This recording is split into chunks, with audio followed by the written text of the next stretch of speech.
Testing my mic. Can you hear me now? Oh, good. It's called rebooting the computer. Good to hear your voice, Alder.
All right, the hour of 4:30 having come and gone, I will call to order the Finance Committee meeting that began on Monday, September 16th, 2024, and is continuing on Tuesday, September 17th, 2024, and ask Dave to please call the roll. Council President Figueroa Cole. Alder Verveer. Here. Alder Curry. Here. Alder Madison. Here. Alder Evers. Here. Alder Rummel. Present. Mayor of Quorum. Thank you. Are there any disclosures or recusals on the single item on today's agenda? Seeing none, then we will continue our capital budget briefing with the second set of agencies. And just as a reminder, we will go through these briefings, and then the next step for the capital budget, we will refer it back to ourselves, and others will have an opportunity to offer amendments. So, Mayor, just to jump in, it'll be referred to the council for a public hearing. Oh, that's right, for a public hearing. Yep. Thank you, Dave. So, Dave, or do you have any introductory remarks, or do we just jump right into our agencies? I think we just jump right in, Mayor. Okay, great. So our first section then today is transportation, and we will start with Metro Transit. Welcome to our general manager, Stuenberg. Justin. I think we'll do again what we did yesterday, was just share the overview and you can tell us any highlights. Sounds good. Good evening, everyone. Good to see you all. So Metro's capital budget proposal here, compared to previous years, is relatively simple. It's really a continuation of 3 programs, all of which match the capital improvement plan from the 2024 budget. Those 3 are our bus replacement and charging equipment. So our buses obviously have a limited lifespan. And we generally try to keep our buses for 12 years. And so therefore our general replacement cycle is 1/12 of our fleet each year. So that's the first line item there. One change that was made last year and rolls forward into this year and future years is that with the shift to more electric vehicles, this line item also includes charging systems and equipment as well, since they are obviously a critical piece of electric bus infrastructure. The next 2 line items are considerably smaller. The second one is equipment and facility systems. So as you all are probably aware, we've made significant investments into our facilities over the last several years. And this line item is really intended to replace smaller building systems like, an HVAC unit or something like that can be capitalized, and funding those replacements as needed. And then also some of what we call our non-revenue equipment, so forklifts and supervisor vehicles and various other small vehicles in comparison to our actual bus fleet. Those also have a lifespan, and so they're on a kind of a regular replacement cycle. The third item, transit speed and reliability projects. Those are smaller scale projects intended to speed up the bus. So, a traffic signal here or a bus pad there. Little smaller scale projects that we fund to keep our buses moving. And so those things yield operational cost benefits for us because the vast majority of our cost is in the time of our driver. And so if we can keep that bus route moving and less time stuck in traffic or stuck at a substandard bus stop or a traffic signal, or trying to make a left turn where a signal doesn't exist, those sorts of things. As we make those smaller scale improvements, we can really speed up the service and save money for us operationally. So that is the overview of those 3 projects. And again, they are consistent, exactly the same as the 2024 SIP, with the exception of adding 1 more year onto it at a regular rate of inflation. Happy to answer any questions. Thank you. Questions for Metro? Alder Curry? Thank you, Mayor, and thank you, Justin. It's good to see you. I know it's a very, very busy season at Metro. Just a question about the charging equipment, and I know we're looking at just this year, but looking ahead, I just noticed that the anticipated cost for the charging equipment increases each year. So could you walk us through, at least what you all know right now, the livability of that equipment and kind of how you explain with the bus, the 12th or whatever, you know what I mean. Sure. Yeah. So and that line item kind of lumps together the buses and the charging equipment. In some cases, they're actually purchased as a package deal, and so that's why they're kind of lumped together in one element or one line item. The numbers that are in there generally reflect 1/12 of our fleet each year, which would be, let's see, roughly 15 buses or so a year. So it reflects what our current expectations of costs for those vehicles will be, as well as some allotment of charging equipment. In reality, it will be a bit. It won't be quite that smooth. We do have to keep our buses for 12 years, and so we'll have situations where in 1 year fewer buses can be purchased because we don't have enough old ones to retire. But in that year, maybe we'll buy a charging system to kind of balance out the cost. Whereas in the next year, maybe we'll have more buses that can be replaced, and we'll use the entire allotment on buses. To some extent, so the numbers that are in here are reflecting our best estimates at this time. But in reality, sometimes a bus that seems great fails, and it doesn't make sense to repair it if it's past its useful life. And so there is some level of flexibility that we have to retain there. As far as the charging systems themselves, so some of that will be additional plug-in charging in our garage, but others will be additional on-route chargers. So if any of you have seen the overhead on-route chargers on the BRT line, there are other places that we need to build those, especially other routes that we want to electrify.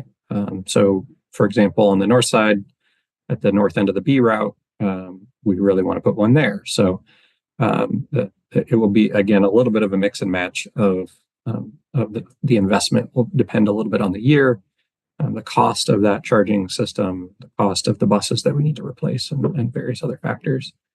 We've built in a rate of inflation here that is kind of what we're seeing in the industry right now. But as I think we all know, the inflation is a bit unpredictable at the moment. And so, again, we've just tried to build in our best estimate of that going forward. Thank you. Just clarifying. So I understand that it's a package, and a 12th of the fleet changes every 12 years or whatever. Do you have, obviously the charging systems are new, but do you have like an average lifespan that they would last, or do you anticipate like it'd be small repairs to those, or like the entire charging unit would need to be replaced like a bus? So the charging systems, unfortunately, none of them have been around long enough to know exactly how long they're going to last. But I think our general assumption is that they will last as long as a bus, and if not longer, and that when they do need to be repaired, it will be individual components of it. So the charging system includes, the actual attachment device that connects to the bus.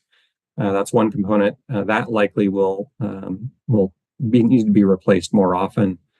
But the cabinets that basically look like large refrigerators doing the inversion process to convert the electricity into DC power, those likely will last longer. So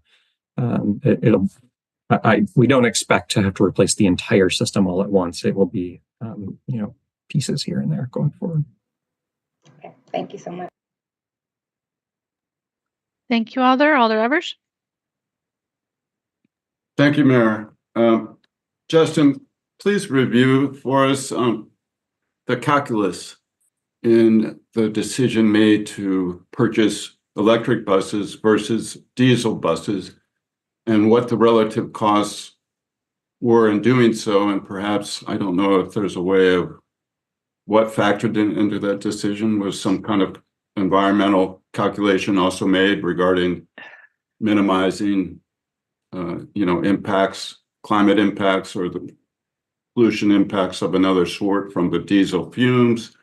Or I guess the second part of that question, are the diesel buses subsidized to an extent that purchasing of these buses on an annualized basis are roughly the same of what in previous budgets we would have endured, so to speak, with the diesel buses?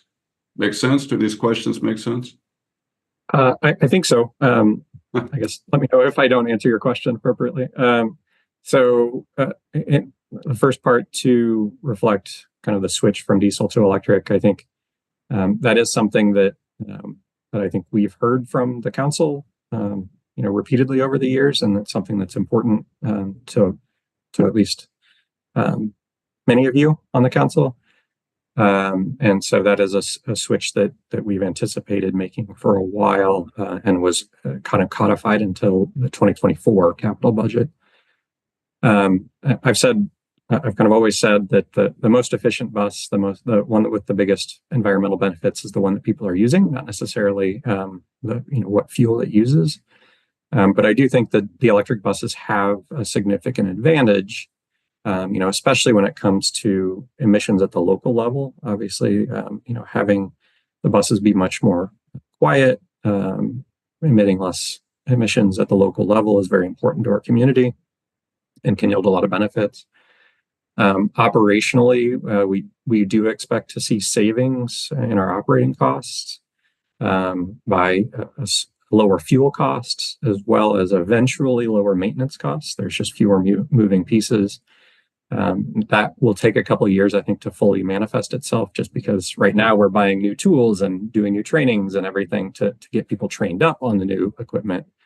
But once that's all done, I feel confident we'll see some real operating savings. On a capital side, the federal legislation, the infrastructure law, really prioritizes electric buses and zero emission buses and makes available significantly increased amounts of funding for those projects. Many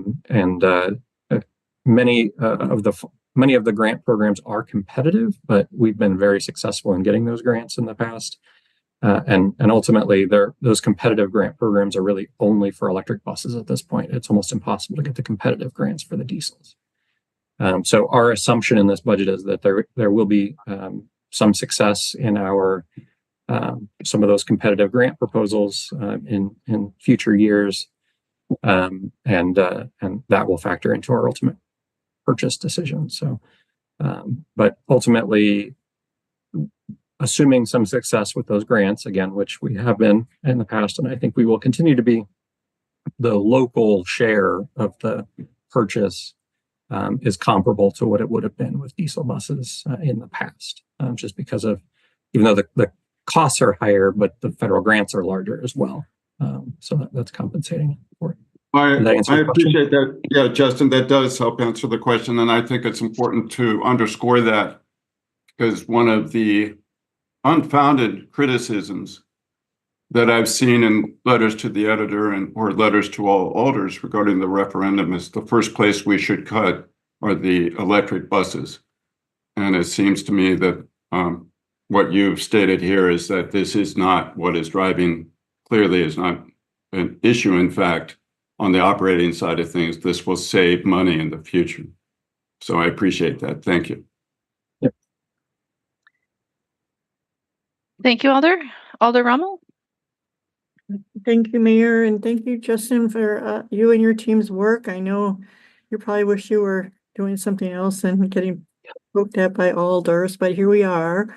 My question is more of a long-term question, even probably beyond the horizon list, and that is, what is your thinking about the future of the East Washington facility? I know we've invested money in it, but with the coming of this new system, if you have any preliminary thoughts about how it fits in long term.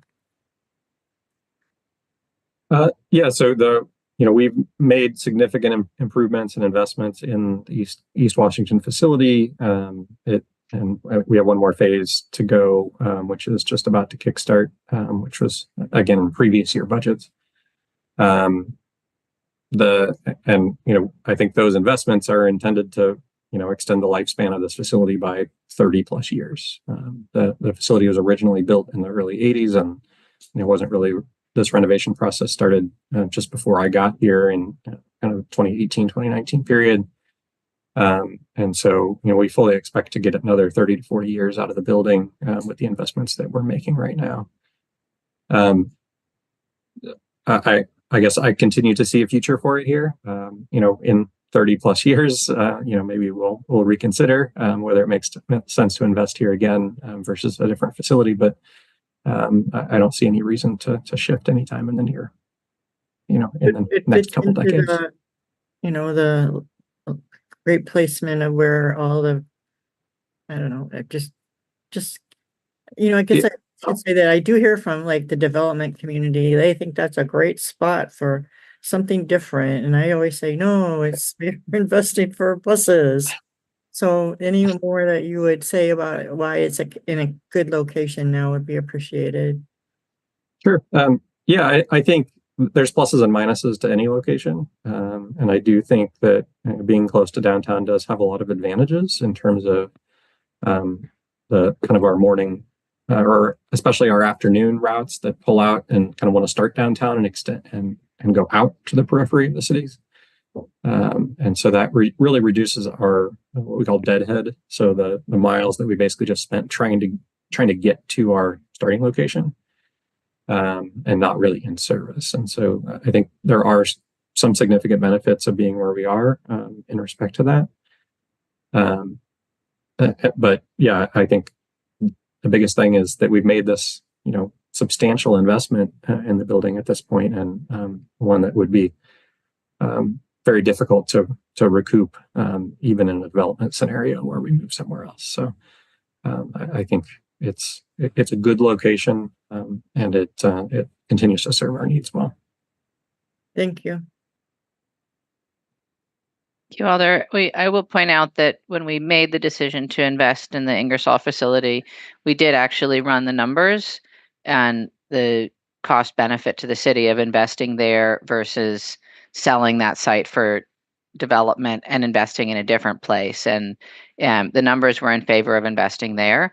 I think the thing that folks don't consider is that it's not simply what we could get for the property.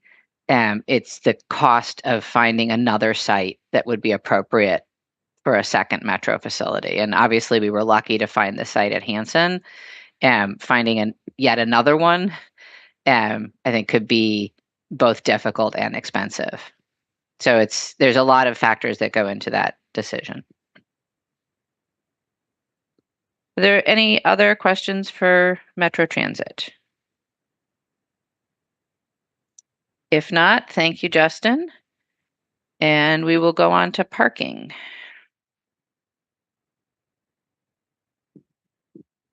And welcome, Director Cox. Good afternoon. So the parking division has one item on our capital budget. So Justin said his was easy. Mine is pretty easy. We have our vehicle replacement program. So we did changes from 24 was we did have to add some additional costs to our 25 budget. So we do a 10-year cycle on our parking vehicles and equipment.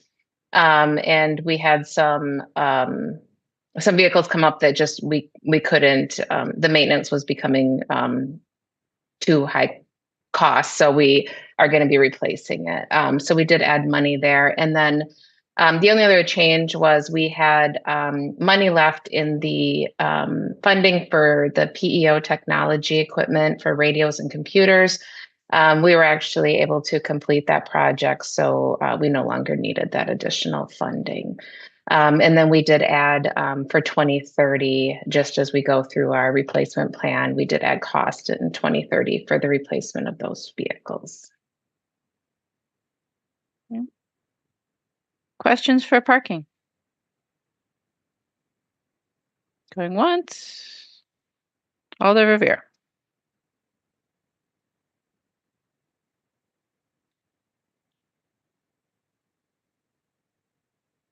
So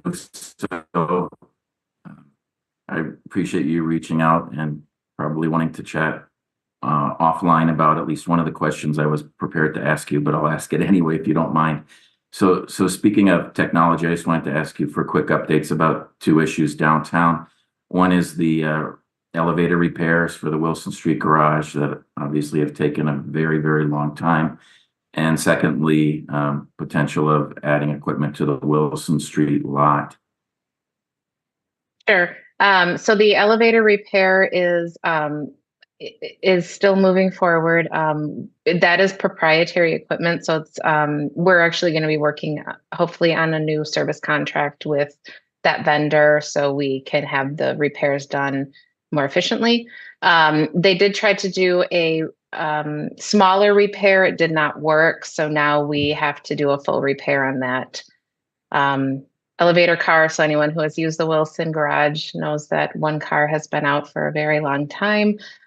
So we are hoping that will be replaced this fall.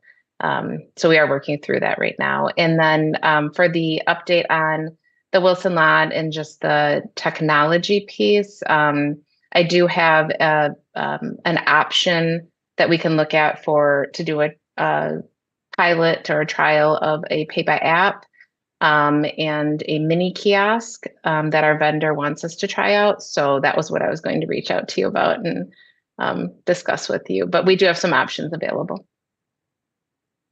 Great. I appreciate both of those positive updates, and we'll schedule a time to get together soon to talk about those issues further and the other issues you want to chat about. Thanks a lot. Thank you, Mayor. Thank you, Alder. Any other questions for parking? Seeing none. Thank you, Stephanie. We'll go on to traffic you. engineering. And Director Tao is here. Thank you, Mayor. Good evening, everyone. So as you can see that we have a lot more capital projects, actually 9 of them on the list. So I'm not going to go through each one in detail, but rather maybe talk about them at a higher level and highlight some of the changes we are having compared to the last CIP.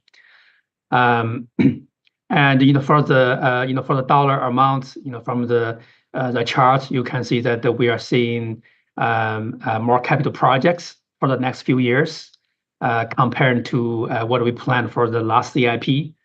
Most of those are actually due to federal grants that we got. So over the last 3 years, we secured 22 federal grants for the city and bring in over $20 million to our community, to do many good projects. So lots of increase in spending for the next few years is because of that. So that's also a big factor for us to plan which projects to do for the next few years because we do want to take advantage of those federal dollars. Other considerations include level of community needs, the alignment, with the city's comprehensive plan, trying to advance some really good new initiatives the city are taking on, such as Vision Zero, and also considering the project readiness. Another factor we has been really careful, about not taking on too much, but really trying to stretch out, trying to do do more with less, is our staff resource constraints. So definitely the city is growing, and our staffing hasn't grown at the same level. We're also struggling with high vacancy rates. We have a lot of competition from the private sector for engineers, for electricians, for example. So we already demand a lot from our staff, so want to be mindful on that. But really trying to again advance some of the key initiative that really keeps our morale high, I think, because we're doing all those great things, such as Vision Zero, right? Who don't want to be part of saving lives? But on the other hand, we don't have any dedicated staff on Vision Zero compared to, for example, like some other similar cities like Tampa, Florida. They have 9 dedicated Vision Zero staff. And recently we are paired with Arlington County, Virginia, through a grant program. So we're doing a lot of interaction right now. And they also have a lot of dedicated staff. So actually we are learning a lot from them. They're learning from us. It's a really good relationship working together. But we do realize that they have more staff working on it, and hopefully they can do some homework for us. We also integrated the crossing guard program into our structure. So definitely staff has been spending more time managing the program and also integrating the program, making infrastructure improvements to go along with the crossing guard program. Especially recently, as many of the other knows that we lost the coverage for middle school, some of middle schools because of the school time changes. So those infrastructure change improvements are critical. We have also been seeing dramatically increased number of public requests for safety improvements since the pandemic. So we're still seeing that. So making sure those are things are getting done. And we also saw a lot of development projects happening in the city, and we're working with developers, the neighborhood, to support neighbors and others in managing those impacts, accommodating the growth, but with mindful approach. So staff has to go to a lot of meetings with the neighborhood, with developers on those. But those are the factors that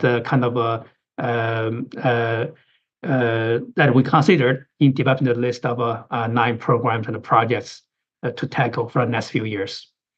Really quickly, there are 3 major changes compared to last CIP, in addition to the increased capital spending because of federal grants.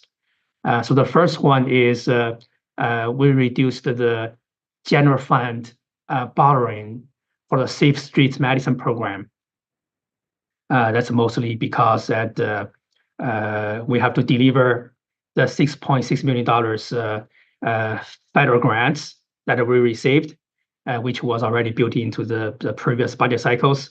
So that's a lot of work that we need to do. And we also have a long list of approved projects that we need to complete.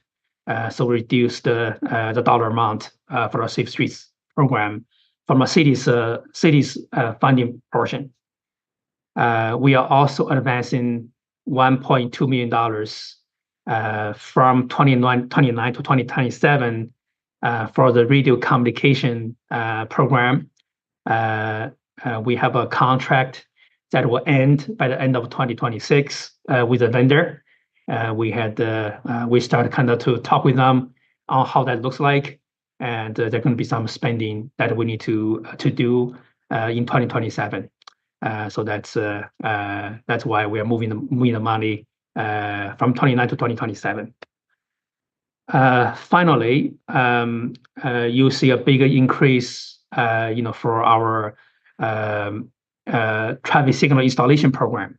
That's because that we secured $3.9 million from the federal carbon reduction program to improve the traffic signal cabinets, to upgrade our traffic signal fixtures to better LEDs. So we are plan to do those projects in the next few years. So those 3 major changes in the CIP, and I'll stop here and happy to answer any questions. So thank you. Thank you, Yang. President Figueroa Cole. Thank you, Mayor. Hi, Jan. So I know the answer to this question, but I'm going to ask it anyway, because I think it's important for the public to know. Vision Zero is fairly still a new program, and it will be great for people to see all the changes that this new program has implemented over the years. Is there a place that people can go and look at this information? Per se, some new site that was developed. Yeah, that's a great question. Yes, there is. There are a couple places. So one, we are building a website to keep people informed on the status of the Vision Zero projects, especially the complete projects. So it's an interactive map. So yeah, if you search City of Madison Vision Zero projects, you will go there, and you can also see where they are located and what's their relationship with our high injury network. That's our focus, by the way. So that's one location that the people can see it. We're also talking with our partner at the engineering division. I think this is a great idea, actually, from President Figueroa Cole, that the public does not know the different places. So we better have one spot that people can find all the information for the infrastructure improvement projects. So we're working on that as well. And finally, we also are producing a biannual report. So every 2 years. So you can find a lot of progress updates in those reports as well. So thank you for the great question. Thank you. Yeah, I just wanted again to point that the webpage has been updated, that it has a lot of information there that wasn't there before, and I really, really appreciate that. I know that takes time and effort. So, and I definitely appreciate the map effort. So thank you. Thank you. Thank you, Alder. Any other questions for traffic engineering? Alder Verveer? Thank you, Mayor. Thank you, Yang. Yesterday, I probably spent way too much time at our hearing discussing my concerns with our city camera system. And obviously, TE plays an integral role in that. So in prior years, when I've asked you about this issue, one of the concerns or problems has been a shortage of electricians on your staff. So perhaps just to start with that easy question, are we fully staffed with electricians currently, Yang, or are we still having an issue recruiting and retaining those skilled folks? Alder Verveer, I'm going to allow it, but we are talking about the capital budget tonight. Yes, thank you. Okay, thank you, Alder Verveer. Another great question. Yes, we are making progress, but we are still struggling with it. So right now we're in the process to fill the 3 vacancies on that team we have right now. So we were able to recruit quite a few, but we lost a few as well, and we're promoting a few folks as too, to regularize our good work. So we create another batch of vacancies, but those are in the process being filled right now. So hopefully we can keep making progress on that. So it's kind of like a 2-step forward and 1-step back process. And I really hope that the compensation study that the HR is taking right now will help us attracting more employees for that team. Yeah, we are working very closely with our partners in IT and MPD on those cameras. I think at one point we were really good. I think recently there are more cameras that's not functioning. Again, I think some due to construction, some due to other kind of life span issues. So we are supporting IT on that effort. Thank you. The camera lifecycle management project in your capital budget, that covers those cameras that are, quote, owned by TE, correct? Correct. Yeah. So those covers only the traffic cameras that are officially owned by TE, but there are a lot more cameras owned by other agencies, mostly MPD. So IT has a capital program, as you know, to take care of lifecycle management for those cameras. But we also support those cameras because even though IT now has a contractor to help, but we still have a lot of knowledge. And also oftentimes those cameras are on our infrastructure. For example, on our light poles or routing through our handholds, conduits, or even traffic signal cabinets. So we definitely have to be involved a lot in those process. Absolutely. Well, I'll just end on that subject by saying I really appreciate the work you and your team are doing to prioritize camera lifecycle management, because it is I think a very important issue and one that we need to prioritize. I'll just move on quickly to some other quick topics here. Could you give us an update, Yang, on the Manona Terrace tunnel lighting project and when we will know if we will be successful with potential federal grant? There's obviously millions of dollars that have been authorized in the past, and the project obviously has been delayed several times, and the executive capital budget reauthorizes that money. But anyway, is there optimism that we might have a federal grant for that, or we don't know? That's a really good question that we were very hopeful at one point. So as Alder Verveer mentioned, that we applied for about $2 million through a carbon reduction program to help substitute the city funds for the project. And also we have right now we have about $500,000 shortfall because of the some of the life support system in the tunnel, mostly the fans, blowing out the air, cost a lot more than our original estimate. So we are $500,000 short for a total project. I think for the lighting component we're okay, but for for the fans, between us and the city engineering, our partner on the project, we don't have a whole lot of experience, on the specialized system. So the estimate will be a bit off. So we thought we'll be able to secure enough funds, federal funds, to pay for that difference and also replace some of city funding.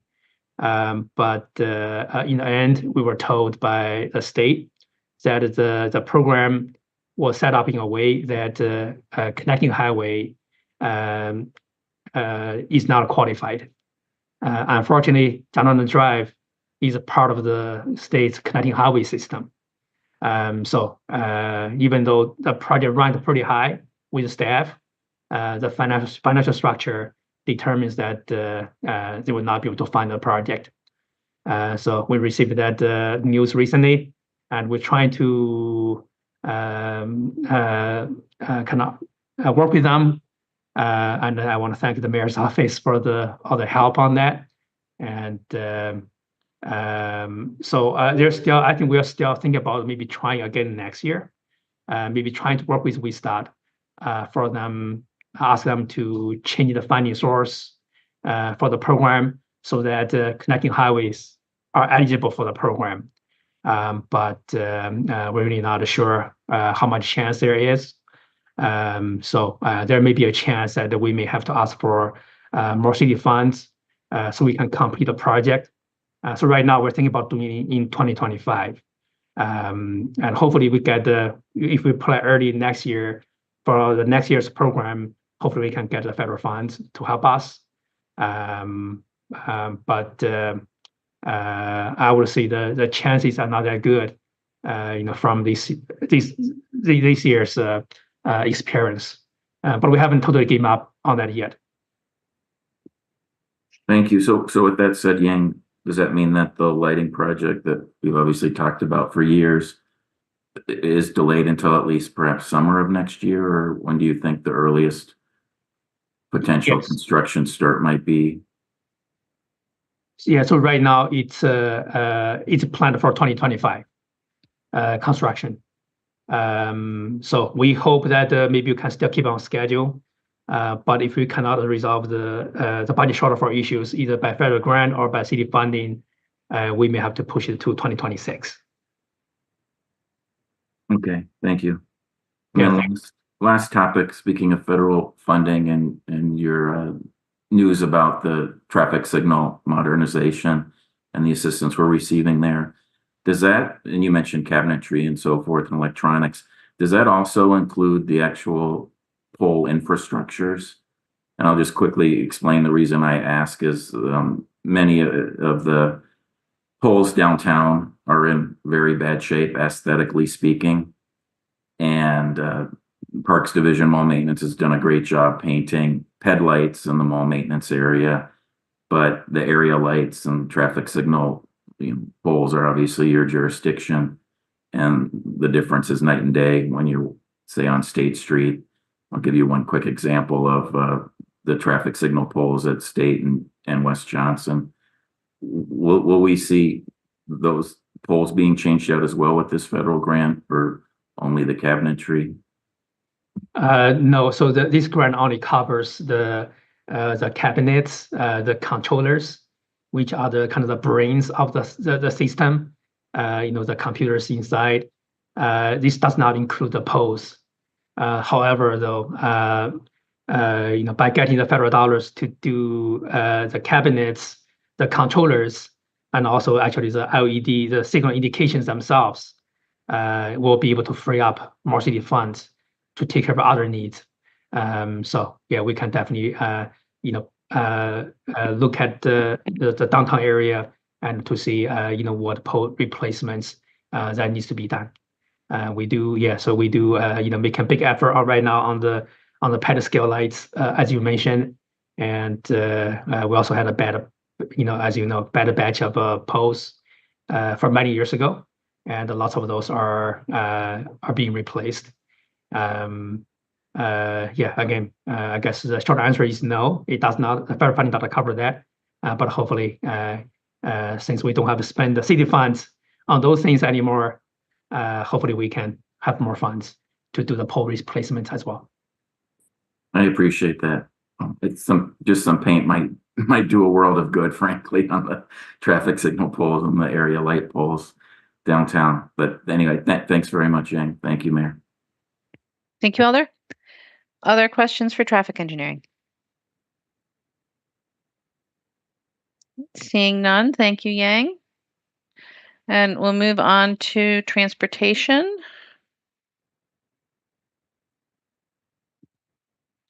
Director Lynch. Hello, can you hear me? Yes. Okay. I'll start with some of the two programs that have minor changes or no changes. I have the interstate interchanges where we are providing a cost share for the Milwaukee Street interchange and the Hepker Road interchange. No changes to that. For the intercity passenger rail, we're requesting $400,000. The Wisconsin Department of Transportation was awarded the Corridor ID grant from the Federal Rail Administration. The first part of that grant, step one, requires no local match, but subsequent steps do require a local match, and this will help keep the project moving until some of the local match can be incorporated into the state project or state budget. Probably the more the larger changes have to do with the north-south bus rapid transit.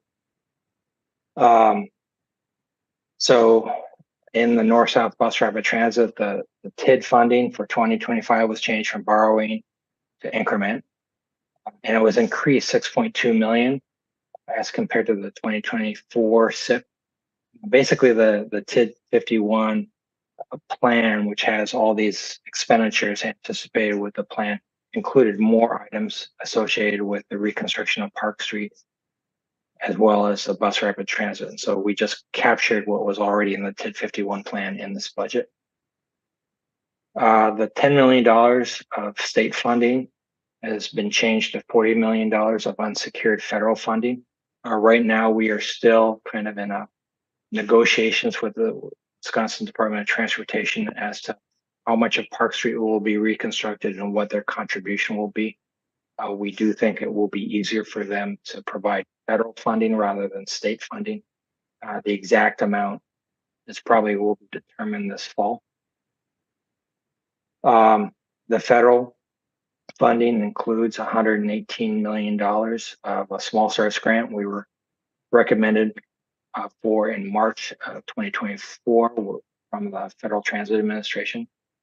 There's a small allocation of $200,000 in an out year to provide the percent for art. One thing that does not affect the budget, but is noted, is that part of the East-West Bus Rapid Transit appropriation that was made in 2023, there was $10 million associated with that. We would like to transfer $7 million of that to the north-south, so that would provide a local match or more federal funding. It just kind of increases our leverage and allows us to leverage more federal funding.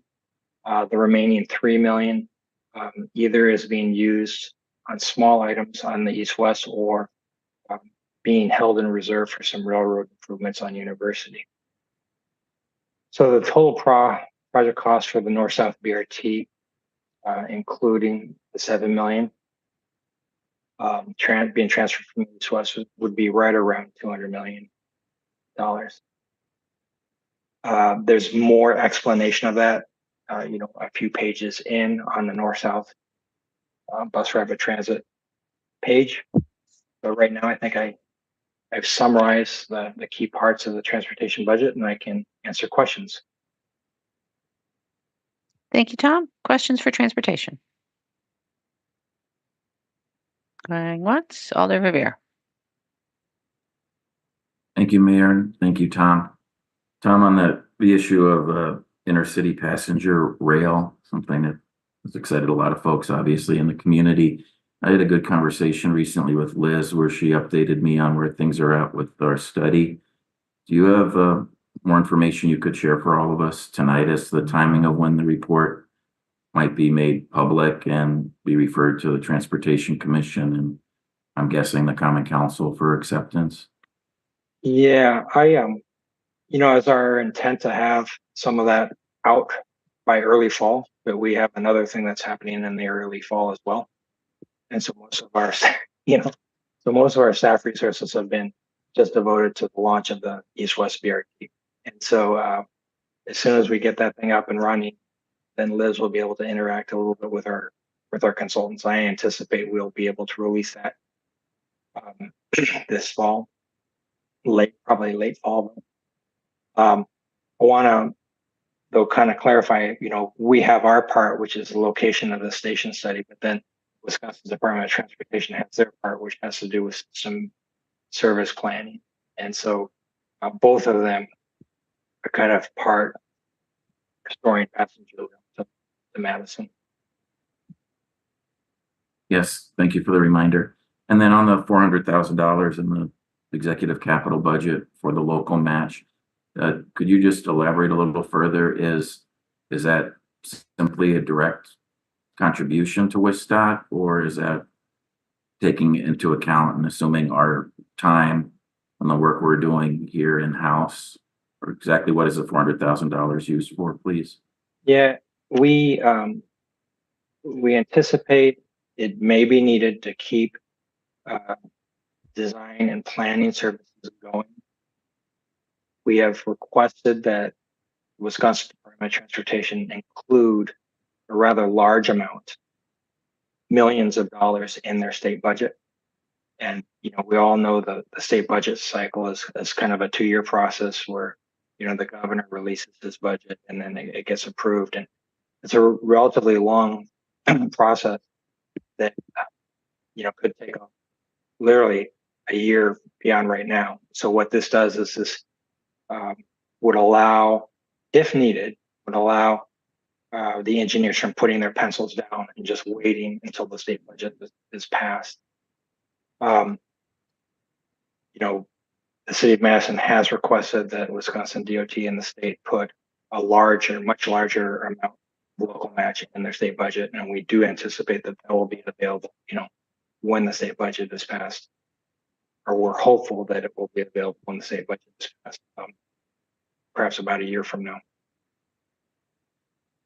Although to answer your question more directly, it is not in-kind contribution, is a cash contribution, and we are working to bring in all of the other communities that would be impacted by the potential Amtrak service to contribute as well, so that won't fall just on Madison. I see. Yes, thank you for explaining that. I was wondering, for example, if we were capitalizing some of Liz's time or what have you toward this potential local match, but now I fully get the picture of what this is for and leveraging the potential hopeful state dollars. Then, thank you both very much. Thank you, Alder. Any other questions for transportation? Seeing none, thank you, Tom. Thank you. And we'll go on to another public spaces briefing and hear from Manona Terrace. Director Thompson, welcome. Thank you. Can you hear me? Yes. All right. Thank you. As you can see from the graph there weren't any changes overall from 2024 SIP to 2025 capital improvement plan. We did have some small changes between a couple of the programs. We had miscategorized a couple items in that were incorrectly included in the building and building improvements for the 24 SIP. So we corrected that and moved those to machinery and other equipment. So the building and building improvements went down by 181,300, and the machinery and other equipment went up by 181,300. And then the only other change was the 2030 capital improvement plan went up roughly $2 million. Two items accounted for the majority of that. $1 million in elevator control upgrades, which was recommended by Performance Elevator Consulting. Those have not been replaced in our building. In 25 will be 28 years old, so it's getting those need to be replaced apparently as soon as we can. And then the other item not ever having been replaced, that's a bigger item too, is the outside air dampers. And I think that's about it. Yeah. Anyone have any questions? Questions for Manona Terrace? Going once. Going twice. Seeing no questions. Thank you, Connie. Thank you. All right, we'll move on to engineering, and we'll start with engineering bike ped. Jim, excuse me, Engineer Wolf. Jim works just fine too. Good afternoon, everyone. Engineering has the pleasure of preparing 6 capital budgets. And so through our briefings tonight, I'm actually going to turn it over to some of the folks more involved in the details of preparing those. And Chris Pedikowski is kind of leading the engineering, bike and pedestrian, as well as the major streets budget. So you'll be hearing a little bit more of the information from him. All right. Hello, everybody. I'm Chris Pedikowski with City Engineering. And so for Ped Bike, some of the major projects for 2025, we've got Badger Rust Path. This is a federally funded TAP project to connect the Coster Rust neighborhood to the Badger Road and the Beltline Bridge. And it's part of an ongoing larger project that we're working on to add low stress ped bike facilities to Badger Road and the South Madison neighborhoods as part of that TIF program or TIF district. Sidewalk program in 2025 will be in districts 10 and 20. So Alder, Figueroa Cole, and Harrington McKinney will be going through the districts and repairing sidewalks that are cracked or have drainage issues. So we got that coming in 25. Troy Drive Railroad Bridge is not actually a new project, but we took this time to update the estimates and timeline for the project. It's been kind of in the works for a number of years and been delayed due to railroad negotiations. So we think we have a path forward here. It's possible that maybe we enter into contract, but maybe some of the construction might sneak into 2026 at this point. But right now, showing 2025. And then Westtown Path Phase 2A, another federally funded project that we just have out for bids right now. That'll be constructed next year. So some of the changes or new projects, programs, bikeways, we kind of showed that a bit differently starting in years 2026 through 30. What I did is I included all of our TAP programs that we've been awarded federal funding for within that program, because those kinds of projects kind of follow the same mission as the bikeways program. So there's 5 separate federally funded projects within the Bikeways program. Cap City Path Phase 5 and 6 is in 2026. We have Moreland and Woodward in 27, and East Rusk and West Beltline Path in 2028. So that's been, the TAP project or TAP program has been really successful for us. We've been able to do very well with getting awarded those projects. I'd say another a big change in the programs was the sidewalk program. So you'll see the numbers. I'm sorry if you hear that. There's a smoke alarm going off in our house. I don't think it's anything I need to be alarmed of. Sidewalk program was increased about 2 million to account for a couple things. Our new assessment policy, and where we do not assess for sidewalks anymore, and then also just rising costs that we've seen as for the program itself. That money was fully offset by reductions in resurfacing and reconstruction. So you'll see there was a $2 million increase here in 2025. That was there's a $2 million decrease in the recon and resurf to make up for that. I think that's all I had for a quick summary. Thank you, Chris. Questions on engineering ped bike? Alder Rummel. Thank you, Mayor. Hi, Chris. Can you give us a kind of a big picture of all the different hearings we've been at OCR with these crossings? I kind of hear about random ones, and then I realize, wait, that's a different one. There's more than one. So can you Sure. 30,000 foot highlights of where we're at with those? Yeah, there's a couple. There's about, I think, 4 open right now. Real quick, Cap City Path, there's a wagon trail crossing that was awarded to us and then rescinded. So we're working on getting that to be reinstated. There was a BRT OCR order that we've ordered to do some improvements to the campus drive University Ave signal. So that's ongoing.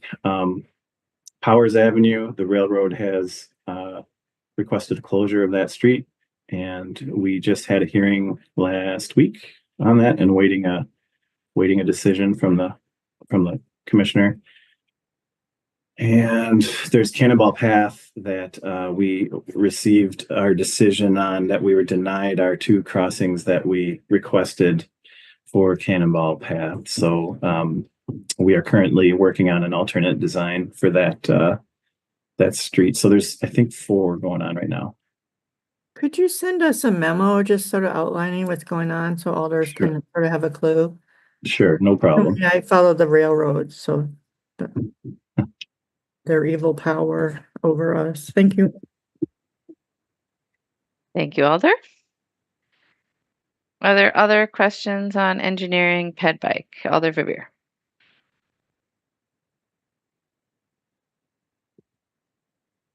You, Mayor, Jim, and Chris. Chris, a few questions. The first one is with the TAP program and the Bikeways program. Could you explain the North Shore Drive segment as part of sure. So that's one that you skipped over unintentionally. Yeah. So within Bikeways itself, we always used to fund 2 or 3 little small path projects, and those are still in my request. So that was about $600,000 worth of projects each year. So that continues in that in this SIP. What I did is I added then expected TAP projects to the program. So we'll still have, if this gets approved, we'll still have money for a few small path projects each year and some resurfacing.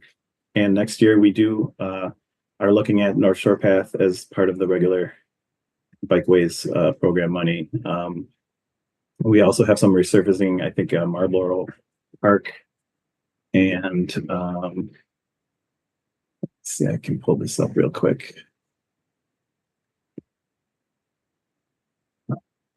Marlboro Park, Bartolon path. So we're going to be installing a new path from the new men's shelter down to the BRT station. And yeah, that's kind of what we have planned for that regular package of bikeways funds that we've normally had. Using Geo Yes. as opposed to TAP. Okay.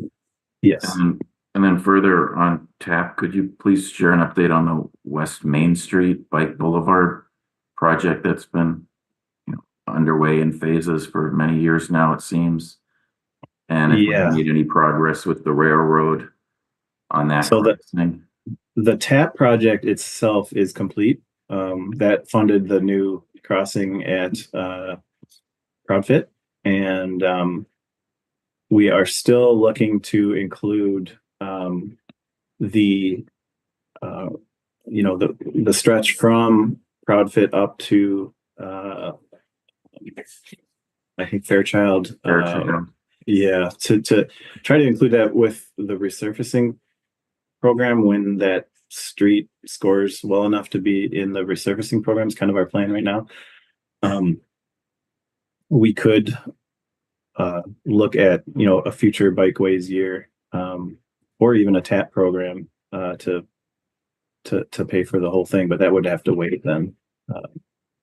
As we kind of currently have the TAP program filled through 2027, so we'd have to wait a few years if we went TAP, but it's possible we could implement that with resurfacing too. As a reminder, the original concept shared with stakeholders and such was that we would improve that dangerous railroad crossing, especially for bicyclists, and then have a tabletop type concept at the Southwest commuter path at West Main. Have we then abandoned both of those as Wisconsin Southern not prioritizing West Main anytime? We abandoned it as part of the TAP project because it was bringing into other cascading effects of other costs that we otherwise wouldn't have to pay. So no, it's not abandoned completely, but it could be part of a resurfacing project or a future TAP. Well, probably not a TAP. It would probably just be a city-led project, either under bikeways or resurfacing. So not totally abandoned, but it was abandoned as part of the TAP that was done last year. And then not abandoned, but delayed. Do you know, are we still pursuing it with Wisconsin Southern? Not at the moment. So the project, if it's true, I wasn't aware of it. I haven't checked your website recently. Is the project that Aaron's directed like officially closed now? Yes. Because I was never informed of that. Yeah, it's. And we have TIP money available. That construction contract is closed. If we want to do anything further, we can look into that. Yes, I knew that public works contract was with Speedway, as I recall, was simply for ProudFit and West Main, and we decided to break it up in phases when we had no success with Wisconsin Southern. But I didn't realize that we weren't going to be doing any other phases anytime soon. So I guess we should take the conversation offline. I don't want to prolong everyone else having to listen to me. We could look at different ways to slot that in the next few years or 5 years. Whatever makes sense. I could have sworn in the 2025, just one last thing on this, the executive 2025 capital budget on page 271 for TID 48 says that this proposed executive budget carry forwards $120,000 for West Main Street improvements for engineering ped bike. Is that so that money won't be used anytime soon, you're saying? It's not shown in this budget to be used. Okay. Okay, we can take the conversation offline. And then just lastly, since you are such an expert on the condition of State Street, exposed aggregate sidewalks, and we're talking about the sidewalk program, as you might know, Bill has been able to squeeze in the worst of the worst tripping hazards on State Street and the Square with this year's sidewalk program. Do you have you and Jim thought of anything more long-term of when the timing would be right for another wider State Street sidewalk program? And obviously there's a whole issue, it goes without saying, of pedestrian mall, test that's underway. Or experiment, excuse me, Mayor, has trained me to call it an experiment. Experiment in Lower State Street, but have you given any thought to that recently? I have. We've done 2 or 3 repair projects. Yes, you kind have. Of significant repair projects. I think the last one was 2 years ago. And I have been discussing with Matt McLejeski that in the next probably less than 10 years, we're going to need to probably do a pretty significant sidewalk project. And we kind of were targeting possibly the TIF that's on State Street, in that State Street area. However, I think there was some other priorities they're working on at the moment with that TIF, but it's possible that I'd like to program that in the next 5 to 10 years. So that's kind of been on our radar. And then, doing the immediate repairs as necessary, continuing that. Would that be part of the sidewalk program then, or would it be a freestanding project? It could be either way. It could be either way. Yeah. But in other words, it's not planned in any of these figures for the SIP that's proposed. Correct. Okay, yeah. Okay. Yeah. The State Street TID is a big project, as you know, the Lake Street parking garage and an intercity bus, but terminal. But yes, great. I'm glad you're thinking of it. Thanks very much. I'll come back to you with your next section. Thank you, Mayor. Thank you, Alder. Other questions for engineering ped bike? If not, thank you, Chris. And we'll go next to engineering facilities. We'll give Chris a break and Brian gets this one. Good evening, Mayor and all Finance Committee. Brian Cooper, I work in engineering facilities. So on the spreadsheet you see in front of you, there's 14 line items here. 13 of those are programs, so sort of mostly continuous programs. Sometimes you can see there's some gaps in the years there related to primarily to facility improvement projects. There's also one project in here, which is the third line item down, which is the Election Operations Center. As far as changes from the budget request last year, there's I think 6 changes. The first one is the CCB improvements. We reduced the request by a little over $3 million after coordinating with our facility counterparts in Dane County that help plan and the projects at the City County building. It does not appear that they are ready to proceed with additional window replacement work at the building. So at least in the next 6 years. So we took that out of the request. The second change, I guess, is in addition of the Election Operations Center, which is a project we're working on with Dane County, but also for the city clerk's office, which would be a combined election operations center for a number of county agencies, but the primary user being the city of Madison, given it's the biggest municipality in the county. The description is in the documents here, but Primarily, it's, as I understand it, and working with the city clerk, will be a replacement of their annex facility that's currently a rented space in the on East Washington Avenue, and it contains right now a number of sort of storage type items, items that they use for elections. Also, it now contains the absentee ballot processing equipment that is in operation at this point. So those kinds of activities would be considered in this election operations center.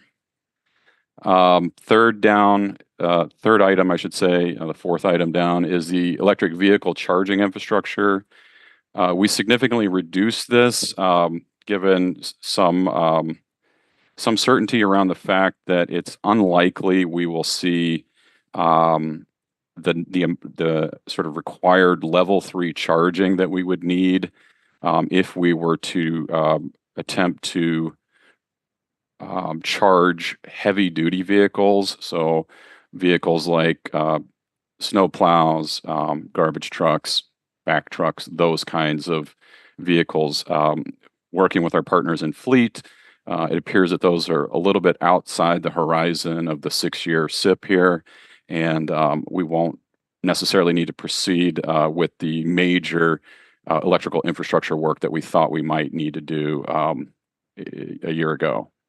The fourth change is park facility improvements, pretty minor, but net deduction of about $100,000 in that category.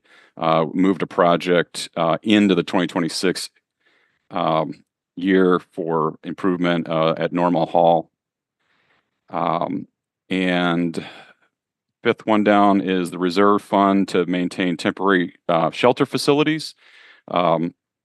As I think most people know, we have multiple quote unquote temporary shelters under that the city's managing with partners throughout the city. And given that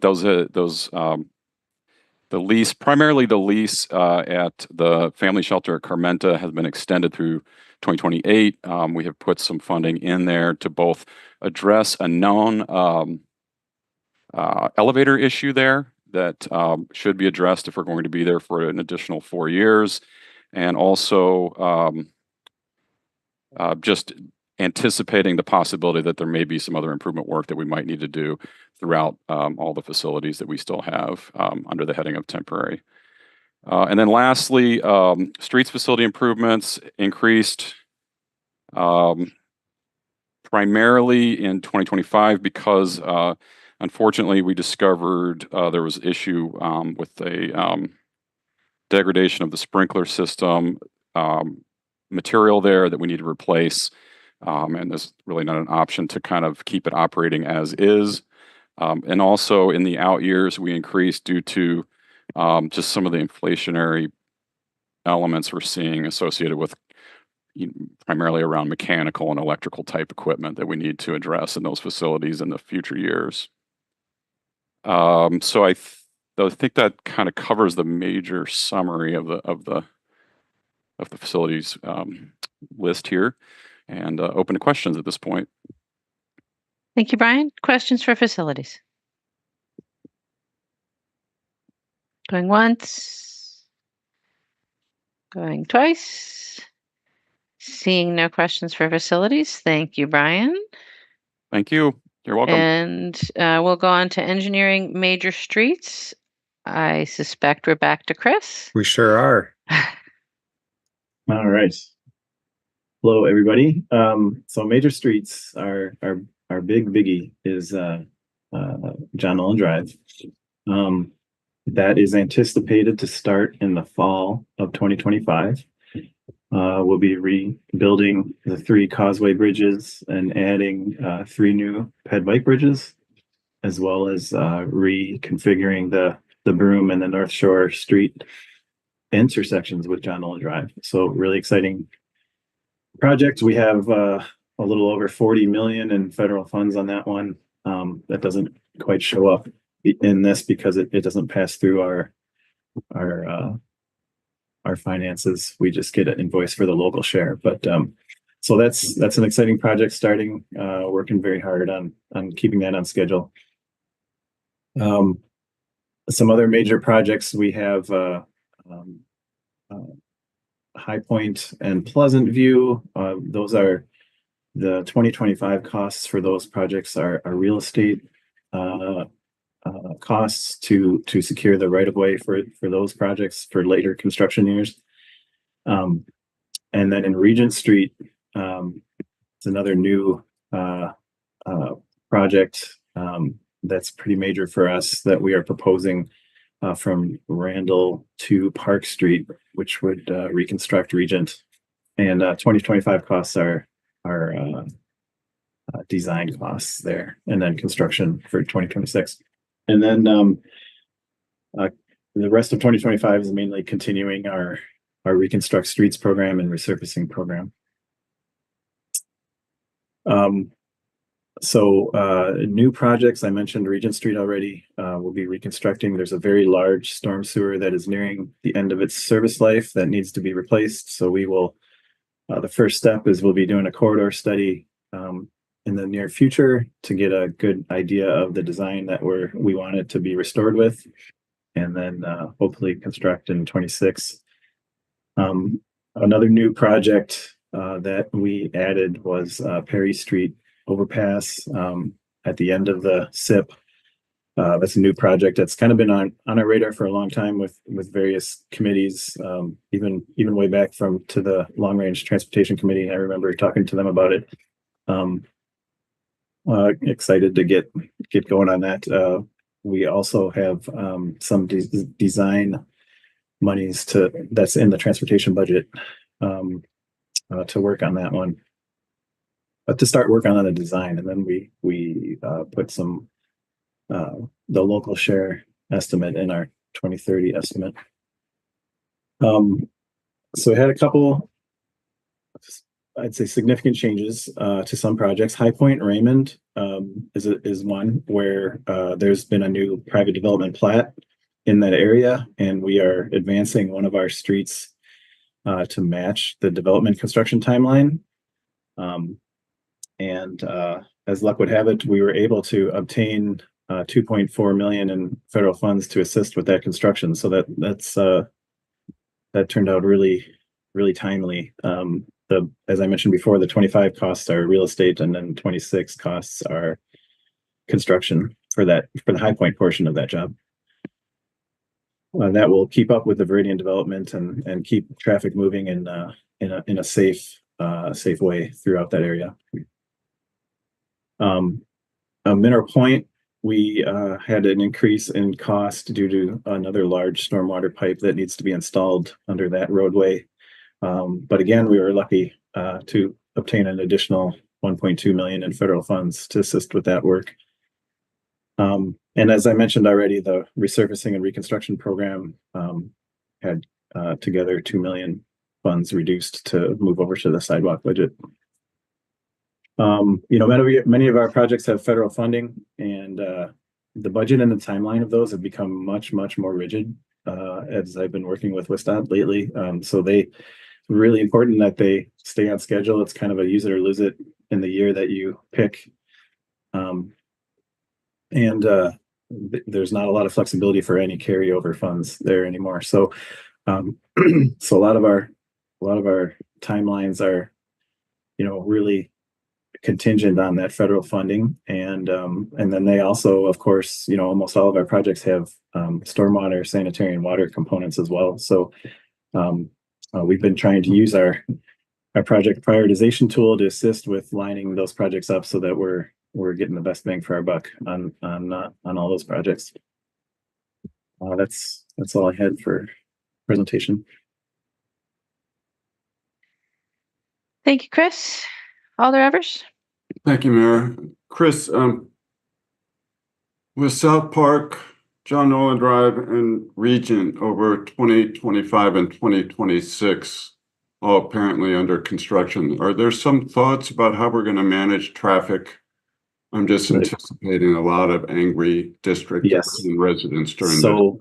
So there's one caveat with that Park Street, the money shows in 2025 because that's where Tom needs it to be for their applications, but we wouldn't actually be doing that work until 2027. Oh, okay. So, All right. so the way we've kind of timed it is that John Nolan would be 25, 26, might creep a little bit into 27. Then we'd take a break on John Nolan. We'd work on Park Street in 27, and then we'd pick back up the subsequent phases of John Nolan Drive, phase 2 and phase 3 after BRT is done. As far as region, that is a good question. We've talked to traffic, and we think that the way the traffic works there is that we could get by with Regent in 26 at the same time as John Nolan. But we're going to still be looking into that more as the design carries forward, and we'll have to adjust if we need to. But right now we're thinking those two projects could occur at the same time, and that we'd leave one lane open on Regent Street inbound to help with that. And then of course John Nolan is not going to be closed. It'll be one lane in each direction. And those are probably 12 to 18-month projects, both of those, correct? Yes, probably. Well, Regent might go quicker. Depends how what we do with that storm sewer. The construction above can go quicker, but the storm sewer is going to take a long time. And the redesign process or the public engagement process will start in 2025 when you get this design and be able to work with stakeholders. Yes. Okay. And maybe even late this year, possibly. That'd be great. I'm all ears. Thank you. Thank you, Alder. Other questions on major streets? Alder Revere. Thank you, Mayor. Thanks again, Chris. So speaking of John Nolan Drive, could you give us an update on where things are at with the underpass that is potentially going to occur? We hope that John Nolan Drive, North Shore Drive, and Broome Street so just starting with what I know you've been working on is the underpass feasibility study. Has that been posted and out for bids yet, and if so, if not, will that be any day now? So the feasibility study was a task under our current consultant. They have drafted one, and our staff are reviewing it right now. I'm hoping it could be posted in October, maybe sooner.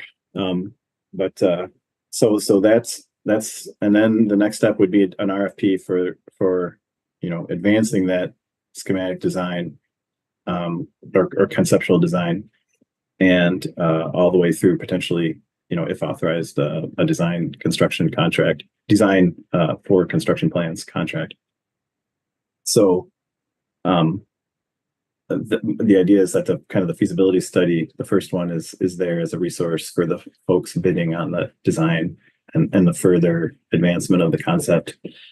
And then right now it shows in 2028 as a local share of $4 million for construction. I do believe that is dependent if we go with a more advanced design that's kind of been shown in some of the waterfront plans, that timeline is probably not realistic, and the federal match is not secured for that project yet. So right now it shows in 2028 as a potential construction year, but I believe it'd be more in the 2030 range, possibly. Thanks for the clarification. So when you and I last chatted about this a couple of weeks ago, it's actually the design study RFP that you had finalized and was going to be issued sometime in the near future, and KL Engineering actually had completed what would be calling the feasibility study. Is that right? Yeah, kind of a preliminary feasibility study. I think we kind of maxed out the scope for their purposes, and I think now that we know more about it and we've had PIMs, I think there's still some more concept planning that'll be in the RFP for the design. And then I think the way we'd structure it is that if we want to keep moving forward with that, we would have kind of an if authorized, design component of that contract. And when did you say that the RFP might be issued then?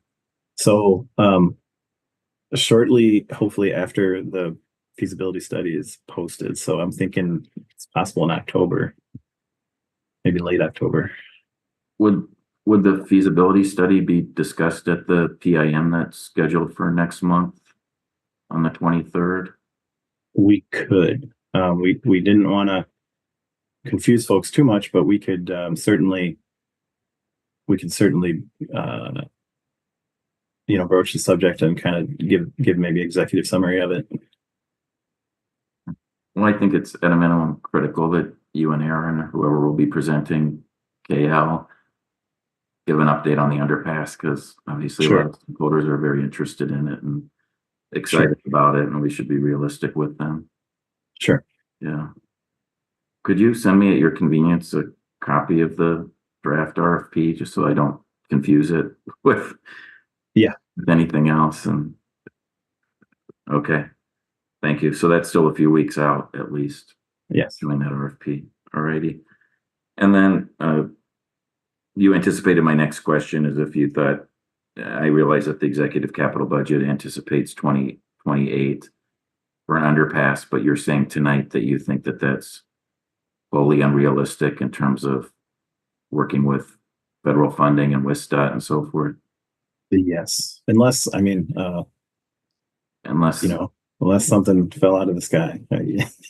Like the good luck we had with with the John Nolan. Yeah, I mean that's happened before, right? Yeah, grant money. Yeah.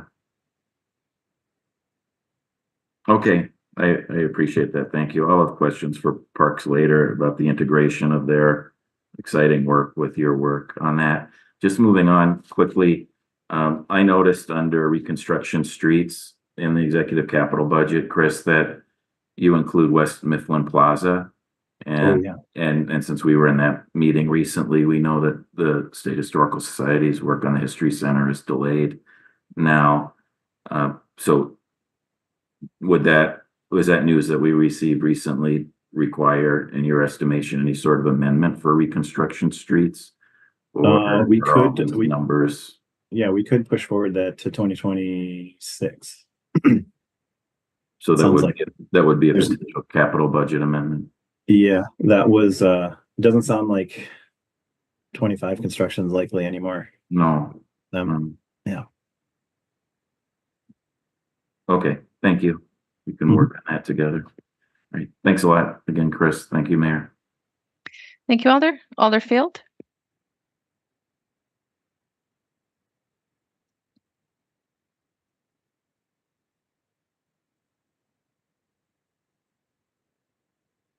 Maybe not. My apologies. I started before unmuting. Thank you, Mayor. There you go. Yeah, I have a question for Chris based on that last update about the Mifflin Street Plaza and the delay there. Does that open capacity for other projects that would have otherwise been slated for 26 to move up to 25 if it's delayed? To swap is possible, but a big chunk of the Mifflin Plaza is actually funded by the permit that the State Historical Society is obtaining from us. So as part of their staging and construction, they are kind of demolishing the site. So they are providing us funds to reconstruct it. And then I've added just a small amount in our budget as planning works through kind of a concept design, our planning department, to if there's any kind of enhancements to the site that we wanted to do beyond just a regular reconstruction of it. So yes, but the amount for the Mifflin Plaza is not extremely high. I think it's in the neighborhood of $500,000. And so that makes available capacity for 25, but funding would be needed to swap in another project? Is that my reading or interpreting correctly? Potentially. Okay, as you know, I'm interested in the Sycamore Larson MacArthur project. I suppose I'll send a follow-up update about what the capacity availability would be pending a decision on the Mifflin Plaza. Thank you. Thank you, Alder. Any other questions on major streets? Seeing none. Thank you, Chris. Thank you. We'll go on to engineering other projects. This pretty vague title goes to Greg Freeze. Good evening, everybody. The engineering other budget follows exactly what we said we were going to do last year. So that makes this pretty cut and dried. We aren't, most of the things on this budget are kind of sporadic. So the big item is equipment replacement. That's, again, pretty routine, follows what we said we were going to do last year. The ongoing item, median fence repairs, depend, sometimes we win, sometimes we lose. So far this year, we haven't hit this item, but sometimes we hit it several times, or other people hit it several times in 1 year. That may change a little bit. East Wash is one of the ones that we hit a lot, and with the BRT running in the center lane now, that might be reduced potentially going forward in future years. And warning sirens, we have not picked the location yet. That is run by Brian Cooper's staff, but they have not started meeting with Dane County yet to pick a location for 2025. And then based on growth trends, it could be quite some time before we do another warning siren. So really that's all I have for engineering other. Thank you, Greg. Questions on engineering other? Going once, going twice, seeing none. Thank you, Greg. And we'll move on to the sewer utility. Hello, I'm Mark Mutter from the principal engineer for the city engineering. I'm going to go through the sewer utility budget this evening. Just want to make a quick summary of it. Generally, the 2025 budget, is like previous approved projects, and we focus primarily on how the wastewater collection system is performing. We've had a really strong performance in recent years in terms of a number of backups and sanitary sewer overflows. We had 8 backups in 2023, and in 2024 we had 7 so far. That compares to 64 or 232 based upon the national averages. So we have 800 miles of sewer in the system, in the collection system right now. So we're doing very well. We didn't always, back in the early 90s, we really struggled. We had in the high 300s, we had 385 back in 1992 as far as sewer backups. So we're doing very well. Now, in terms of SSOs, which is a sanitary sewer overflow, we had 1 in 2023 and 1 in 2024. How do we accomplish our track record while growing as a city? Well, a lot has been dependent on preventative maintenance from our, in terms of cleaning the sewers. We clean 60% of our sewers annually. We also televise our sewers to identify problem areas. We install liners, and we replace sewers with major street projects and standalone sewer projects based upon age, condition, and capacity. And we also schedule lift station upgrades. That's the most vulnerable component of our wastewater collection system. So sewers last 100 years. We have roughly 800 miles of sewers in the system. In order to stay on track, we have to replace 1% of the sewers to basically replace every single sewer within 100 years. That's kind of the way we plan on that. And the primary way of doing that is with the trenchless budget, that we install 7 to 9 miles of sewer liners per year. This is our most cost-effective way to upgrade the sewer. Another area that I've mentioned the lift stations being problematic, because what happens is that's the most vulnerable component. If a lift station goes down, we lose a number of people would back up. You're talking in the thousands, depending on which lift station were to were to, experience a shutdown. The lift station project scheduled for 2025 are the Badger lift station on Nob Hill and the Lake Forest lift station on Dixon Place. Both are 1960s lift stations that we took over from the town of Madison. So in terms of any projects that are, new projects I want to highlight, we have a project on Fordham that we're crossing the rail corridor. This, we have a sewer that's undersized, and basically what we need to do, it's in the sewer reconstruction budget. And how this works is, there's 327 unit and roughly 425 bedrooms development proposed on Sherman Avenue. And with the budget, what we're planning to do in the 2025 budget is build the sewer across the rail from Fordham over to First Street. It would be, a significant upgrade, and we would prevent any kind of problems in the system that would happen if that. Like kind of scraping on your insides. I think this one. Alder Field, you're not muted. There we go. Sorry, Mark. No, not a problem. The project, that project is TIF funded. And in terms of changes to our budget, 2026 to 2029, we've, are slightly reduced. Projects shift year to year, but mostly we tie into the major streets budget.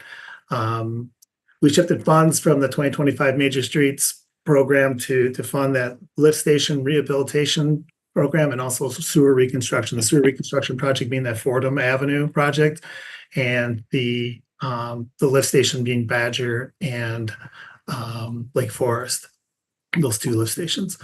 Sewer portion of the 2025 major, so in other words, you had 500,000 of that 2.5 million overall reduction went to lift stations, and 650 went to pavement management, which is a Flom Road that ended up expanding. That was an expansion of a project that was initially going to have a scaled down approach, but now it's larger. And then 1.3 million goes into the sewer reconstructions. So that kind of sums up the major highlights I wanted to discuss as far as the sewer budget concerned. I don't know if anyone has any questions related to it. Thank you, Mark. Questions on sewer? Going once, going twice. And congratulations on keeping the progress on the low backup numbers. Yeah, thank you. Appreciate it. It's something we take a lot of pride in. All right, thank you, Mark. We'll go on then to the stormwater utility. It looks like we're back to Greg. We are.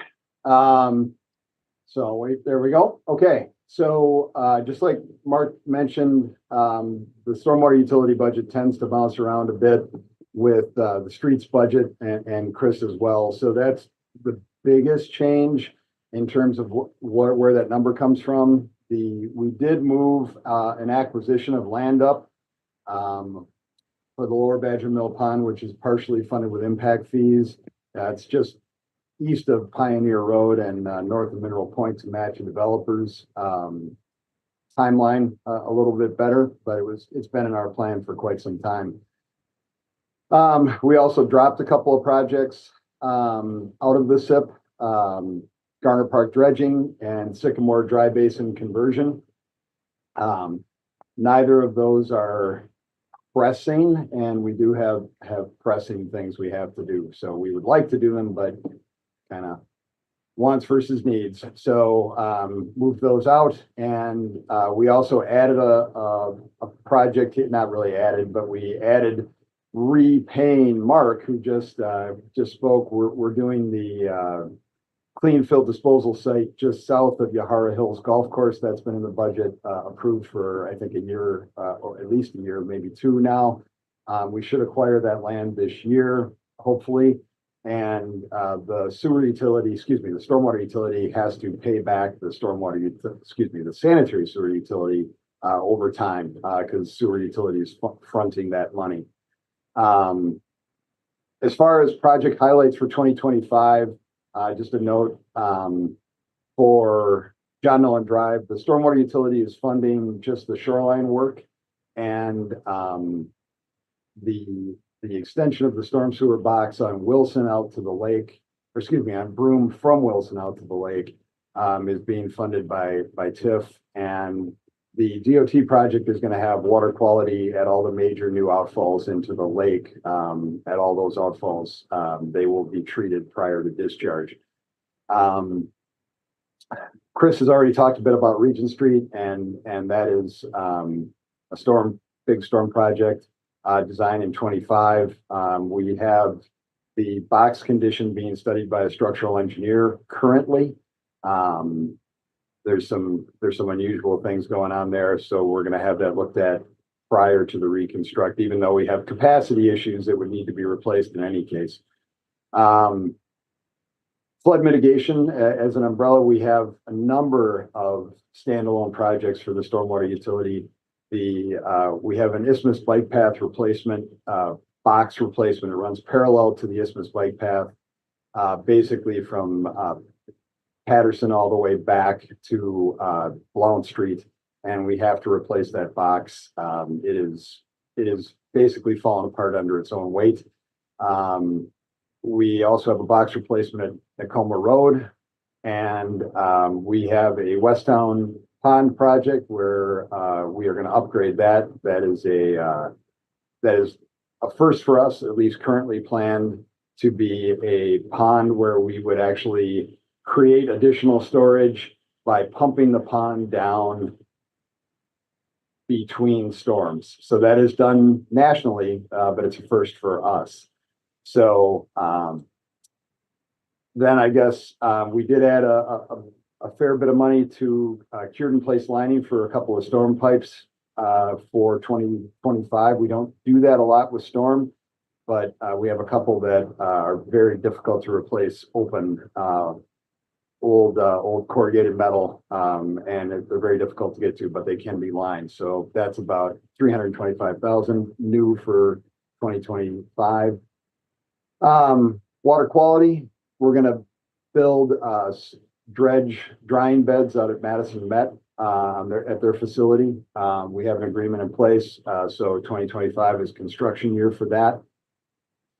And lastly, Warner Park dredging as a standalone, that was moved up to 27 in last year's budget. We are going to work on designing that in 25 and construction 27, but just a note for everybody, that is ambitious. That 27 budget depends on some funding that has not been secured, including grants and funding by neighborhood or matching funds by an interested party, in this case, Friends of Warner Park. So, and I guess future highlights, just a note, is 2026 Mineral Point Road. There is a large flood mitigation project associated with Crescent Street project there as well, from High Point through the Beltline underpass. So that's all I really wanted to highlight quickly. I'm happy to answer questions. Thank you, Greg. Questions for stormwater?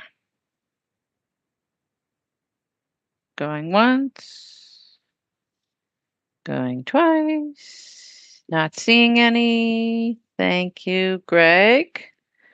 And that takes us to the end of engineering. Jim, any concluding thoughts? That was a lot. Thank you, everyone, for bearing with us. Thanks, Jim. All right, so then our last category is Public Works, and we'll start with Fleet Services, and Rachel Darkin is here. Rachel? Good evening, everyone. I'm going to just try to quickly run through our SIP and any major changes. I apologize in advance. I have a 2-year-old who is learning boundaries, and hopefully she doesn't come barging into here. First, just not really a change, just a note that our fleet equipment replacement program, there's no changes in our SIP from last year.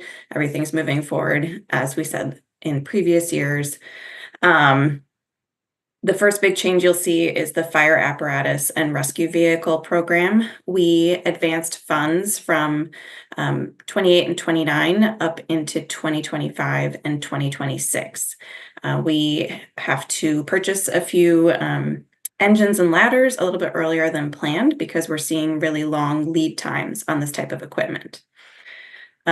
We also see a reduction in 2025 and 2026 in the low and no carbon heavy trucks and infrastructure program. This is directly related to the new project in our SIP, which I'll talk about in a minute, which is all about the no carbon, low carbon heavy truck infrastructure. So as you might be familiar with by now, we are running a 100% biodiesel pilot program. If we are to expand that and the use of biodiesel in our fleet, we're going to need some upgraded fueling infrastructure. So this SIP introduces a new project in order to install that in 2 of our major fuel sites, one at Sycamore, one at Badger, one in 2025, one in 2026. And this project takes advantage of some federal funds we were awarded, almost $300,000 of federal funds awarded through the Higher Blends Infrastructure Incentive Program. This project, I just want to note, because we did come to this body earlier this year with a renewable diesel pilot resolution. This project for the B100 fueling infrastructure is pending the results of that renewable diesel pilot. We went through the first phase this summer. It went very smoothly. So this winter we'll be doing another pilot phase and making a decision about whether or not we're going to go full force with 100% biodiesel or look at renewable diesel seriously. And that is what I have right now. What questions do you have? Thank you, Rachel. Questions for Fleet? Going once, going twice, seeing none, I'll just say thank you and congratulations again on the 2 all-electric trash trucks that are out on the streets. We had a nice event this morning to celebrate those. Yeah, thank you. All right, we'll move on then to the Parks Division. And we have Superintendent Knapp with us. Good evening, everyone. Thank you for the opportunity to present our long list of projects, but we're going to go through them one by one in detail. I'm kidding, of course. Major projects planned in 2025, big items here to highlight the continued planning work for Lake Manona Waterfront, also Lakeway. We probably should update that in next year's budget submission. Project with construction still planned in 2026. Same levels of commitment here from the city. Continuing just to highlight for this group, Lakeway Partners is evaluating and really working hard on getting prepared for a capital campaign on the private side, which is really exciting as we continue working design development work there. Another item here to highlight is kind of a change and major project in 25. The Obrick Botanical Gardens master planning update for Obrick that is fully funded from OBS in this budget, and it's exciting to see continue to move forward. There's a lot of work to be done at Obrick and a lot of planning to have for the future. Another major item of our overall capital budget, capital improvement plan, if you will, for the next 5 to 6 years here is really going to be a lot of thinking about how to reinvest strategically in golf course infrastructure, golf facilities, or facilities that serve golf at least primarily, or in the short term. There's a lot of change there. Golf's doing still very well right now financially, but we're trying to plan for the next long period of time, especially with the change at Yahara pending the reduction in holes and the loss of the maintenance facility. We did not propose any. The budget doesn't include any new major projects or programs in the SIP. And there's a number of adjustments here in delaying Forest Hill Cemetery road repair further out, but pulling some of the Vilas funding back forward. Those type of things. I won't go through all of them in detail for sure, but those every year, we have a lot of aging infrastructure. We prioritize it. Our staff out in the field and our planning development team do a really great job trying to prioritize and execute on maintaining what we have and building new with a plan within the constraints of the funding realities. But let's see, overall the 2025-26 years have a slightly lower GO borrowing component than from the 2024 SIP. And the changes overall really based on work planning, master plan implementation, and then change in assets. I mentioned that earlier. Vilas example. So Vilas moves forward, Forest Hill moves back. Just as an example of how this works. Forest Hill, we've gotten good results on erosion and flooding issues around the work we've done in phase 1 and phase 2, where at Vilas, the tennis courts are now completely failed and are closed to the public. So that's the kind of change that a year ago we didn't know that would be the way it is. We know that now. That's kind of the real quick overview. I'm happy to answer questions, and we have a number of staff here who can as well. Thank you, Eric. Questions for Parks? Alder Evers. Thanks, Mayor. One question I have is that we discussed last year in the budget cycle about this park that's been discussed for some time in what's called the Wingra Triangle, and with the idea that perhaps land acquisition funds could be used in a negotiation with SSM and their large unused parking area. From what I understand, Strand Associates adjacent to that area might be willing to share in that because they have designs on that space as well, but they don't need the whole area. I'm wondering if you made any progress as a staff on that and where that might fit in years to come. Certainly, and I don't want to, this is a real estate question, so I always want to answer this appropriately with diligence. There's a parcel that would certainly potentially meet the needs and the goal of that Wingra Triangle Park for the growth and density, especially kids. I live right around the corner from there. I see the kids. There's a lot of folks there, and that's certainly a bifurcated neighborhood, if you will, growing that way. Those folks who live there, like park and fish hatchery, are certainly challenged to traverse. There's a parcel that is currently, I would say, by any urban planner or park superintendent's expertise, underutilized.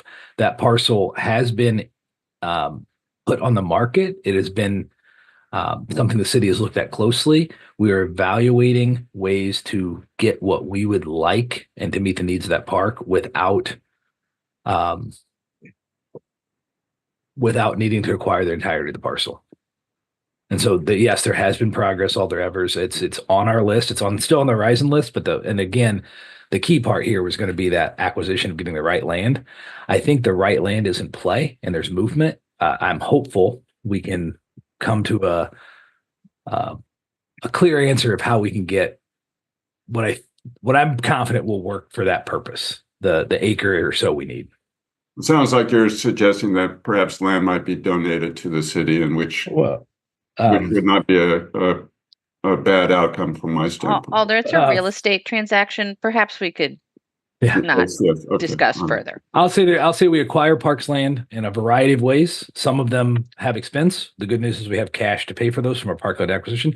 Some of them are dedicated, some of them are donated, but we have a variety of tools. We're certainly aware of the issue and working on it, right? Like as we speak. And could you address a bit more? Is there anything else other than tennis courts in Vilas Park that might be, as part of the master plan, be implemented in succeeding years? Well, with the funding available, I think that certainly the courts system is a major concern. We actually have worries that the basketball courts will also start to fail in a way similar tennis courts have. So I think targeting that area of the park is likely to be where that 2.5 and the planning money that goes with it comes in. That is not all the infrastructure that Vilas needs. As I've bears repeating, the roadway itself eventually should be, the former roadway, it's not an active road now, should be removed, and the path as planned in the master plan should be built. I think that would be wonderful and better for peds and bikes, a great experience. And the south parking lots should be rebuilt. They're quite substandard, right? But those two, I just want to set the level for anyone who's engaged. 2.5 doesn't get us to all that, right? And there's still more beyond it. I'm sorry, I should have mentioned with the 2.5 is the same year is tied to the playground work in and around the playground work of the shoe playground and the cheese playground, and trying to make that all come out in a logical way. To be clear for everyone watching, the shoe will stay. Thank you, Eric. Thank you, Alder. President Figueroa Cole. Thank you, Mayor. Eric, I had two questions, but they're somewhat related, so I'm just gonna spell them all at the same time. Is there any funding on these 2025 budget for repairs or improvements on the town of Madison parks? And the second question, are all the town of Madison parks under impact fees districts? So the second one first, yes. So when we prepared for, as the city brought the town in, we incorporated and embedded all those areas into an existing impact fee district. So they are immediately eligible. They are part of our park system. They are part of our city. So that part, yes. The first one, the answer is yes, with the caveats of Lisa or Mike or anyone else on the call can jump in and correct me where I'm off. We have allocated and planned for significant funding for the town parks. We have projects ongoing and planned and thought about in each of them. Some public engagement has happened. We're in a delay on the Frous Park. There's some other things going on there from a city planning perspective of what, the former town hall park. And then the Heifetz, there's also some potential of the road going through. So there's a little bit more lag in conducting more improvements than I'd like to see, but we have funding. I believe it's actually in this year's budget. That's where staff can correct me.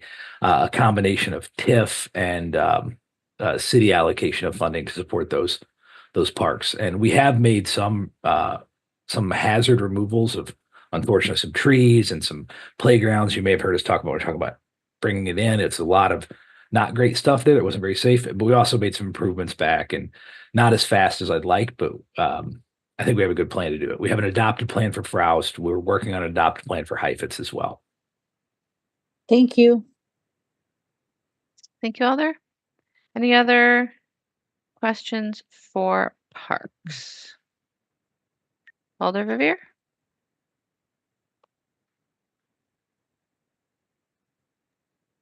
Thank you, Mayor. Thank you, Eric. You usually get the most questions, so I know you're well prepared for this. As I mentioned in my colloquy with Chris Pedikowski, I did have a few questions for you and perhaps your colleagues, and I see that Mike Sturm is here. So thank you, Mike, for being here as well to discuss Madison Lakeway. I like your idea, Eric, of a budget amendment to rebrand it in the capital budget, by the way, as well. The kind of overall question is, as you know, Mike sent me an email this afternoon with a schedule for the Parks Division portion of the first phase of implementation of the adopted master plan. And with that said, do you all collectively think that, realizing that your budget request was submitted many months ago now to the finance department, and then worked through with the mayor and her team, do you think that the project as described in the proposed executive capital budget is accurate given the latest information? In other words, is a budget amendment in order, besides perhaps changing the project name, in terms of the years and the dollar amounts? I have some specifics about that too I want to ask, but maybe I should pause there. Yeah, you always ask such good questions. Mike, CJ, jump in. I've got to go reread what's in the budget now, Mike. So previously finalized funding. Page I think 159. Yeah, no, I got it. I would say I don't see anything in there that I read as incorrect. Certainly we have more information. And if you're interested in providing a more thorough, accurate, up-to-date project description, I'm positive, based on, like, you even saw what Mike Stern, project manager, is communicating today, what we're talking about with public meetings. We know more information. We have a really, I'm not going to say firm, but a much firmer understanding of timing.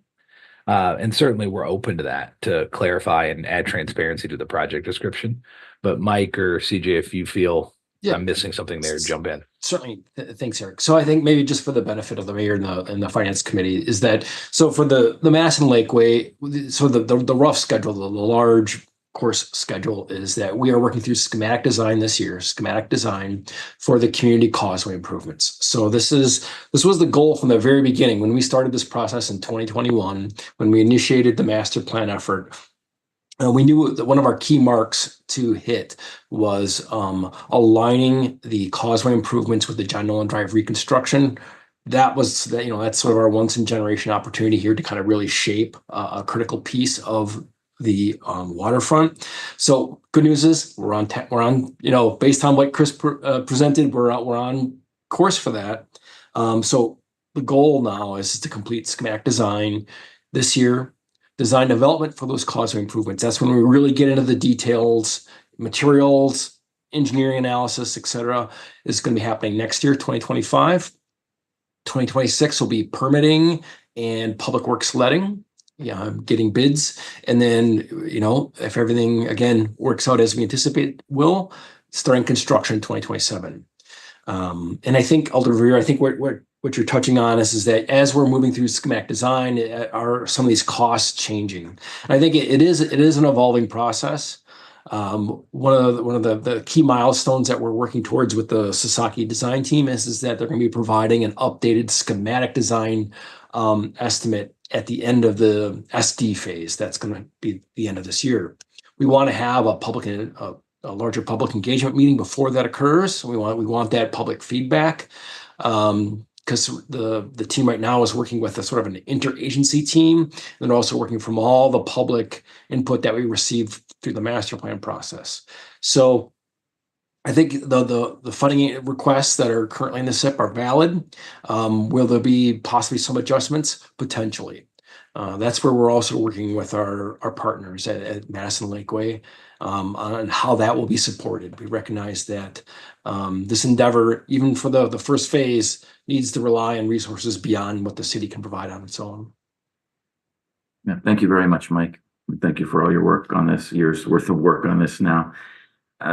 So immediately when I received your email today confirming the schedule, my thought was, is it, and thinking of like truth in budgeting, I'll call it, is it appropriate to have in the executive capital budget all of this activity occurring in 2026? I would just jump in, Alder. I would strongly encourage us to keep the 2026 timeframe for construction funding. To be very clear, that number isn't sufficient to do what we think it's going to cost. That's where that capital campaign comes in. We have a while to do it. I would not move it to 27 if that was the thought, even though construction 27, because of the letting and the bidding component Mike indicated. We'd really prefer to have our package capital from the city, capital from TIF. We're also pursuing grant opportunities at every turn we can. We'd like to have that capital stack all in hand in 26 so we can bid and sign the contract. Ideally, I don't want to put words in Mike's mouth, but ideally we would have that contracting done in the fall, late winter of 26, so that as soon as practicable in 27, they're hitting the ground running, right? When ice is off and frost is out, it's gone. Absolutely on point. Thanks, Eric. We want a full season of construction in 2027. We want to dovetail this very tightly to the John Nolan Drive work. And we can't release the project for public works bidding unless the funding's all lined up. And we want to do that, and there's actually kind of important windows in the year before where we know we get more competition, right? Contractors are out there looking for work for next year. We don't want to bid it in February of 2027, from my perspective. Yeah, that sounds great. That was a response I was hoping for, gentlemen. But thank you very much for that.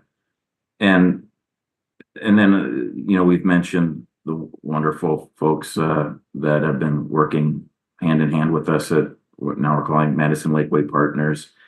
And as we've worked on this project over the years, some years we've had a line item for private donations, private contributions. Obviously, our friends are working through their fundraising plan as we speak. I just want to confirm with you that it was purposeful that there's not a private contribution or donation line item in this project as there is, for example, for Olbrich Botanical Gardens in this document. That is correct. And as referenced, they have a consultant on board actually doing Yes. a capital campaign plan. They're trying to figure out exactly. I'll say this: I'm very pleased to hear the numbers and scope and scale and commitment that they're looking at making and trying to make happen for our community. It felt a little premature for two reasons. One, they're not ready to announce that capital campaign and haven't even finalized it yet. And number two, we don't have what Mike indicated we're going to have relatively soon, which is an update at the end of SD, an updated cost estimate, right? That feels to me like the right time to really kind of talk about that private support. What I can tell you and tell the council and the finance committee, the public, is we have a really good, super talented group of folks with Madison Lakeway Partners who is talking about raising capital to make not a good park or a great park, but a signature world-class park happen along the causeway. And that's going to take a lot of resources, and they're very willing to partner in providing a lot of resources. Very well said, Eric, and we can't thank them enough. And then just moving on, same topic. We're still planning to apply for that ATIP federal grant in the new year. That's correct. That was delayed, thinking that our application would be stronger if we. Oh, CJ, hi. Thanks for turning your camera on. And I know Lisa's here too, so thanks for the whole team being here. The thinking that the underpass, we needed additional details on the underpass. Obviously Chris was just talking with us about a few minutes ago. And CJ, you're the one providing CJ, the floor is yours. Federal grant opportunity. Yes, that's exactly right. As we looked at the application and what we thought we would qualify for, because that is such a heavily focused grant on transportation, we wanted to use it for the underpass. Because of the way that the construction is lining up between engineering and the first phase of Lakeway construction, we believe that we have a much better chance of getting the grant if we focus on the underpass. Thank you. And so the numbers that are in the executive capital budget are not assuming that we'd receive one penny. Correct. Funding. It does not include any grant money at this time. Yeah. And we are actively evaluating more than just the ATIP, Alder Revere. There are a number of irons in the fire. CJ and Mike are both tirelessly pounding that pavement. Yes. Thank you. And then my last question on this, just in the budget presentation, on the assumption, and it's included in the budget highlights on page 151, is that the TID support is from TID 53, which is the East Wilson Street TID, as opposed to TID 45, which is the one that is closer to the community causeway. Is that, just out of curiosity then, is that purposeful or is that a typo in terms of which TIF district you were assuming that would receive the financial support from? Is it the so-called Capitol Square West that includes West Wilson, South Broome, John Olin Drive, or were we thinking that for phase one we would actually use TID 53 over in the East Wilson corridor?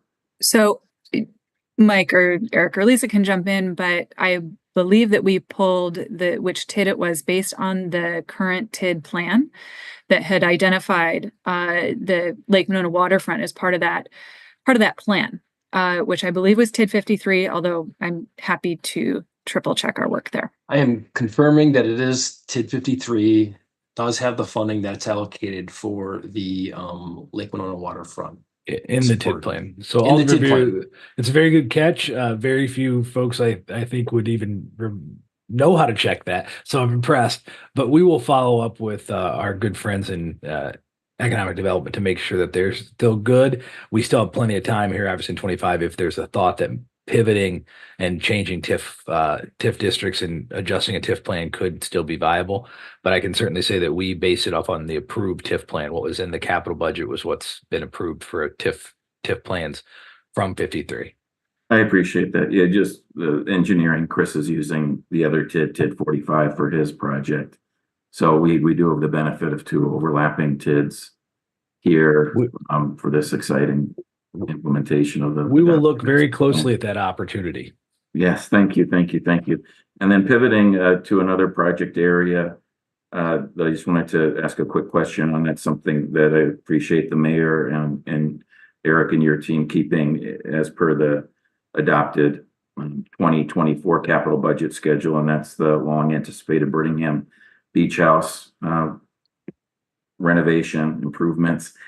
Just curious the rationale for changing the impact fee dollars in that one, where you're proposing, and I understood completely, increasing the anticipated dollar amount with inflationary pressure on construction costs. But what was the thought of that changing it to a lesser impact fee amount than we had anticipated in the current year adopted budget?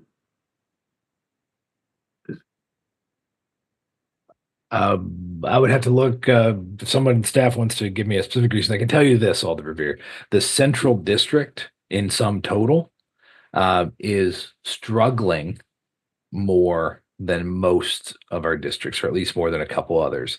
We only have those 4 districts now, plus the citywide district. Central district, as we did our evaluation, and as we do every year, we evaluate our impact fees district by district, project by project. And in this case, we made the choice to try to, within the target of our overall geo target, modify some of the allocations to try to make sure we're not taking that into a negative cash position over the coming years. Mike, is that what the issue was? Correct. That's what I thought. We have competing priorities for central impact fee resources. And I think that in trying to balance our geo totals on our impact fee use and ensuring that we're not going in the red too deeply on any particular impact fee district, I think that was a subtle adjustment that was made based on other projects utilizing that source as well. Yeah.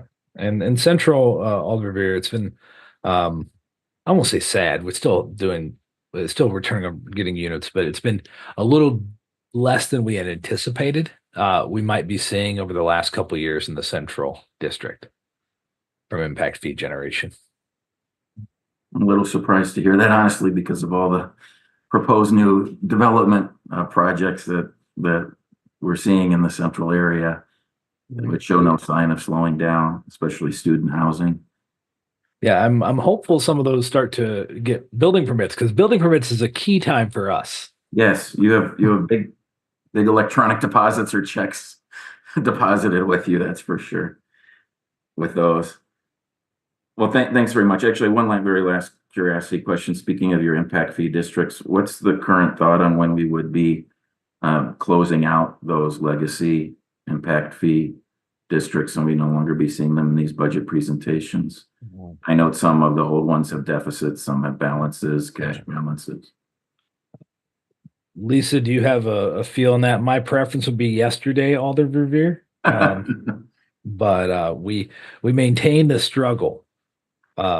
But I don't know if Lisa would have an update, but certainly it's been a challenge. What we need to do at some point, I'm pretty positive we're going to come through you all and the council with a budget amendment of some sort that's just to kind of wash everything away. And for everybody here to understand, there were projects that borrowed way back when. This is one of the reasons I don't like to borrow too much or take them in the red, that ended up, the districts actually expired. We changed districts before we actually ever paid it all back. Some districts have marginal negligible balances. There used to be 11 of them. It's really kind of a mess in a way. I don't know how else to say it, but we really like to clean it up. I know staff have been working on it. We had a transition in our finance team over the last year, which certainly put us back a little bit on timing. And January left it in great shape. But January is here, but representing the water utility tonight. That makes me still very sad, but I'm very happy for January. But no, there's some work to do, and it takes real work, because we're going back in some cases 5, 8 to 12 years to transactions to balance and make sure everything's clean. And that means we're going back to SXD, for anybody who knows what that means. Yes, I remember. Lisa, you had turned your camera on. Did you wish to add anything, please? Or no, I really don't have anything to add. Otherwise, then we will work on getting those closed out. Okay. My sincerest hope, Alder Revere, is you will never see those again after this year. Oh, okay. That is our goal. Well, good luck with all that. Thank you all so much for your responsiveness and your work. Thank you, Mayor. Thank you, Alder. Are there any other questions for Parks? Seeing none, thank you, Eric and team. And we'll go on to the Streets Division. Superintendent Romine? I'm here. I'm trying to get this camera to work. There we go. Good evening, everyone. Always good to follow the Parks Division. So our Streets Division, Streets and Urban Forestry Division capital budget will mostly look similar to previous years, where really we come down to two things: people and equipment. This is the equipment side. And you'll see that we have fairly even funding requests for the equipment we do our work with. We are moving some things around in order to get a couple of solid waste trucks in the pipeline a little bit faster. You'll see that come through. More discussion about that in the operating budget, but we have to have equipment to put people in to serve the city that's growing faster than we can keep up with it. I would say the gorilla in the budget, of course, is the Far West Maintenance Facility, the South Point, it's also known as. That has actually been bumped up a year. The money you'll see there in 2025, and then the larger construction in 2026. Just really as brief as I can be on that, to save time for questions. Essentially, what we would be looking to do is to, right now, Streets is Streets East and Streets West. The Sycamore facility basically covers Capitol East and Badger Road, which is off Park Street. I'm sorry, off Fish Hatchery. Covers everything west of the Capitol, all the way out to Middleton, and Cross Plains, basically. So it is west in name only. What we're looking to do there then, by shifting staff and equipment out to that facility, is not only improve the services the Streets Division can provide to Far West, but it also makes the East facility only need to cover east of the river. So it puts the East facility much closer to the work.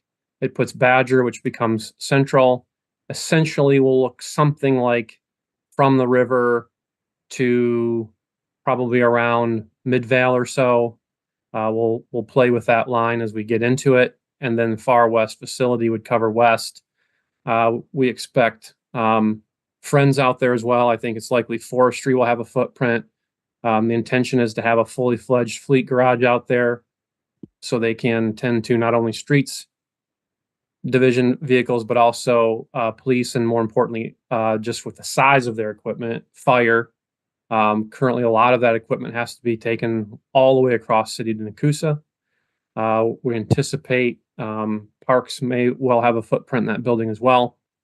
And so then I think the bigger picture for the city then becomes, because we're going to be vacating spaces in our current facilities, we don't need to hold those parking stalls for equipment, locker room space, office space empty. So really, we think over this winter, we'll be starting very real conversation with some consultant help for making smart choices about what streets moves out of each facility to go Far West, and then who and what equipment will then backfill into Sycamore and Badger at minimum, and perhaps any other facilities that are freed up with people moving around. So a lot of moving pieces here. We think we can really help solve some streets issues with providing services with this facility, as well as help some other agencies that are looking for homes longer term as well.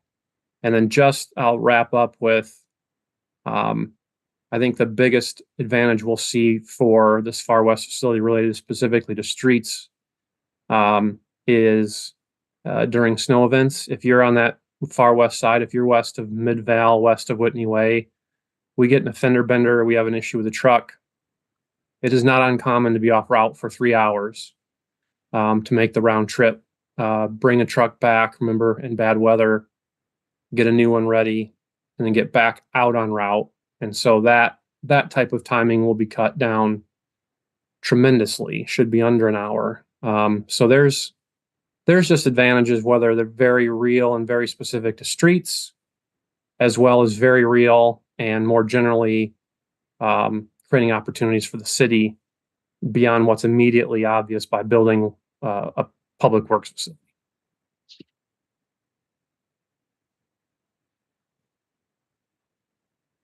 All right, thank you, Charlie. Any questions for streets?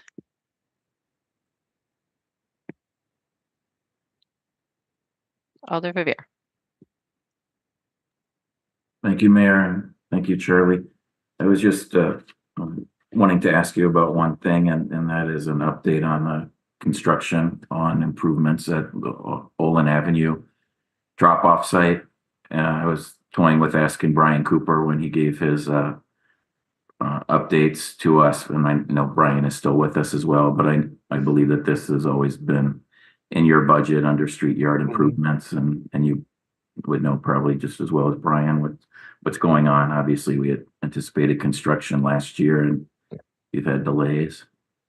We have had delays. For every itch we scratch, 2 more pop up, but we believe we are still anticipating going out for RFP this year for construction next.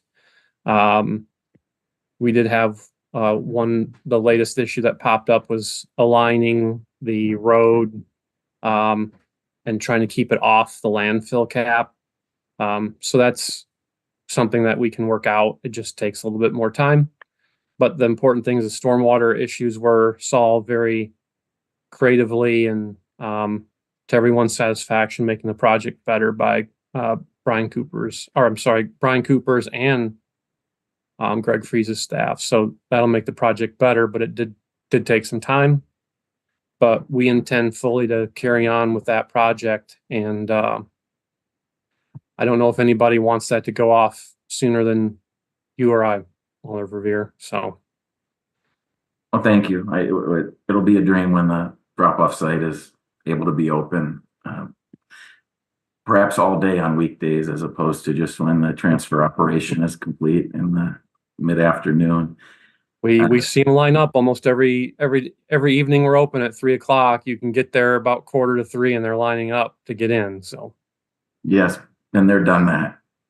So appreciate that. So you're very optimistic that the bid, public works bid, would be released yet this year, and we could have construction as soon. The last update I got, Alder Verveer, maybe 3 weeks ago, was that Randy Wiesner was still anticipating getting that out yet this year, and getting underway sometime next, giving some flexibility to the winning bid to help hold costs down, but anticipate construction next year. That's as of about 3 weeks ago. That's where we were at. And do we anticipate that the drop-off site will be able to at least function with its current evening and weekend hours during the construction phase in the new year? I don't anticipate the construction being an issue with where we set up, at the kind of on the Olin Avenue side, where we set that up kind of front of the house. Mm-hmm. I mean, without knowing details of what the construction is going to look like, maybe a little bit here or there, but I don't see the construction being a major disruption to that drop-off site being viable as we currently have it. Not the construction anyway. Great. Thank you. Thanks a lot, Charlie. Okay. Thank you, Mayor.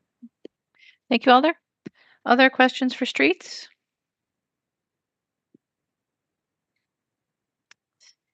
Seeing none, thank you, Charlie. Thank you. And we'll go on to the water utility. Director Kumar. Hi, good evening, everybody. I don't know, Mayor, whether you deliberately kept the best for the last, but we are here. And also the other thing, January Wang, our Finance and Administration Manager has been waiting all day to make this presentation eagerly. So I'm going to turn it over to her. January, I hope she's here. She is. But January, you need to unmute yourself. Good evening, everyone. Krishna says I talk way too much, so he's giving me this opportunity. But I'm glad to present the Water Utilities 2025 capital budget request. So to lay the groundwork, our capital budget request starts with our 20-year water utility master plan. This lays out our long-term projected capital needs.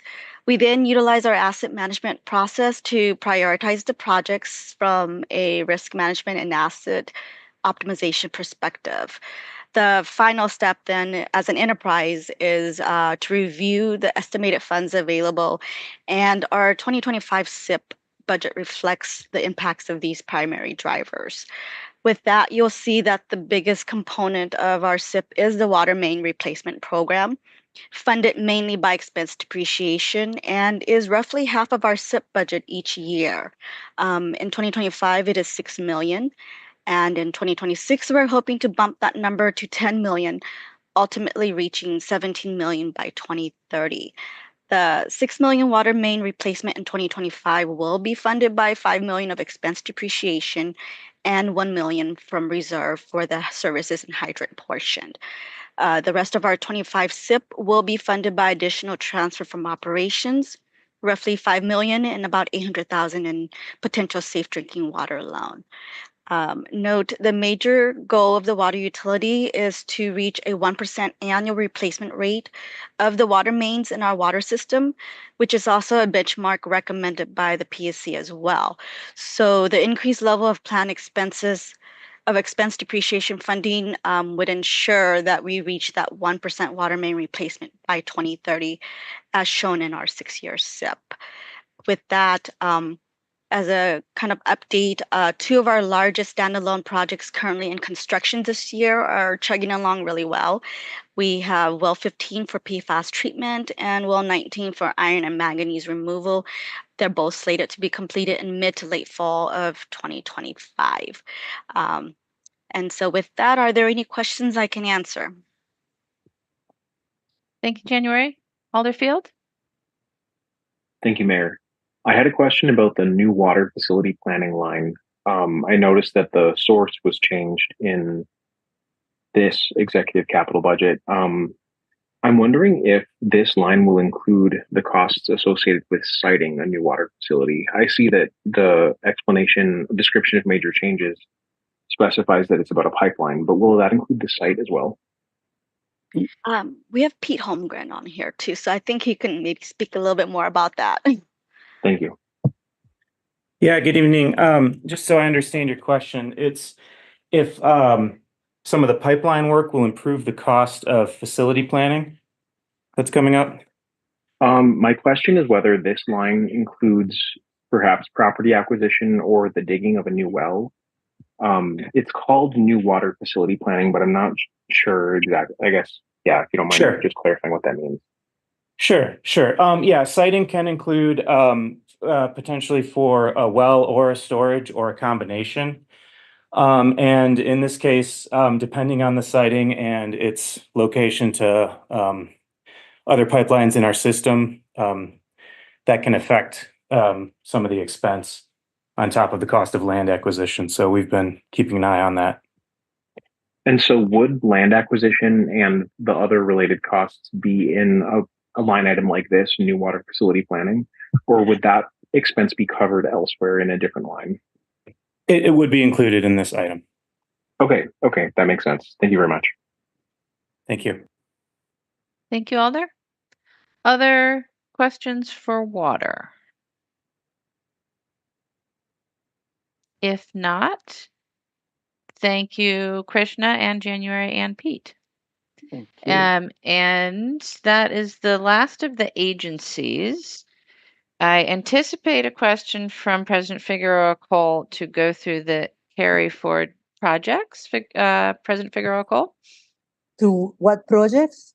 The projects that are carried forward. Well, there you go. That you read my mind. So yes. So yes, please. I would like to ask staff or Dave or Christine if they can just please go over that list and explain how people can access it and what are the top major projects on it. Thank you.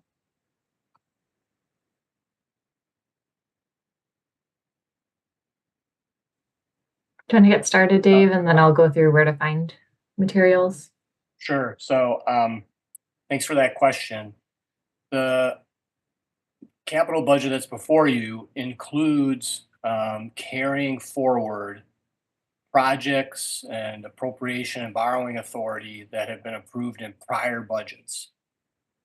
And we did show you this yesterday in the presentation. Each agency has a carry forward schedule that shows the projects with the amounts that are being carried forward from prior years into the 2025 year. The reason for that could be the timing of projects. Again, keep in mind that capital projects are often multi-year in nature. And so amounts that might be approved in 1 year for a project to allow for it to be bid and put under contract, those amounts might not be fully expended. At the front of the budget, we also have a schedule or a table that shows the largest carryover projects. And then attached to Legistar, we also have the complete list of all of the projects by agency carried forward. Christine can kind of take us through some of the documentation. Thanks for the background, Dave. So if you all go to the Legistar file with the executive budget, which is file 84843, we have attached a link to the capital budget website, borrowing carry forward report, the briefing schedule and notice for tonight's meetings, and then the overview presentation that Dave and I reviewed yesterday. So if you go to the capital budget link, this takes you to our main website that has each section of the budget. And here, if you select the overview and policy tab, this gives some background on the overall capital budget, but on page 7, we have an explanation of the carry forward policy and a list of all of the largest carry forward projects with a balance of 1.5 million or more. And this represents about 70% of the total carry forward. So back to the Legistar file, if you clicked on this borrow and carry forward report, what you would see is this a PDF of an Excel file that lists by agency each of the projects that has a carry forward. So it tells you the total authorized appropriation amount, actual spending, encumbrances, and then what's unused appropriation of authority and how much of that is GO borrowing that's going to be reauthorized. So this is a 10-page report. You can go by agency to find things that you might be interested in. And then the last place, we actually include the summary by agency within each of the agency budget sections. So for example, a project that we got a question on was the Imagination Center and Library. If you were to open the library's PDF, after the introduction sections, it's just taking a minute to load. So we have the new borrowing for the 25 SIP, the summary page, and then usually the third or fourth page, depending on how long the submission is the carry forward obligation. And you'll see just what's included in library, and you'll see here the Imagination Center at Rindall and the carry forward amounts. Just one quick last thing that I wanted to mention, as I said, the presentation that we gave is also included. That includes, where to find things on the website. It also includes reminders on the capital budget amendment process. So alders can start reaching out as soon as now to let us know about your amendment ideas. The deadline is next Wednesday, the 25th at noon. Something I didn't include is a link on who to contact. So, of course, work with agencies that are being impacted, whether that's staff in engineering, parks, or whatever other agency. But we do ask that you include budget staff in these communications. So you can include myself or the budget analyst. And I'll send this as an email to all alders, but on the Finance Employee Net page, which is a public page, we have a list of all the budget analysts and the agencies that they work with. So you can see who works with sewer or PCED. And then these are kind of the best first contacts of folks. And we just ask that you please email us because we are displaced from our offices and are not checking our phones as regularly as we might in a normal situation. So email is the best way, and I'll let everyone know, send that link out of staff contacts by email as well. Thank you, Christine. Finance is subject to the window improvements at the moment, and so is not in their normal offices. Just another reminder that our meeting on September 30th of this body is a hybrid meeting.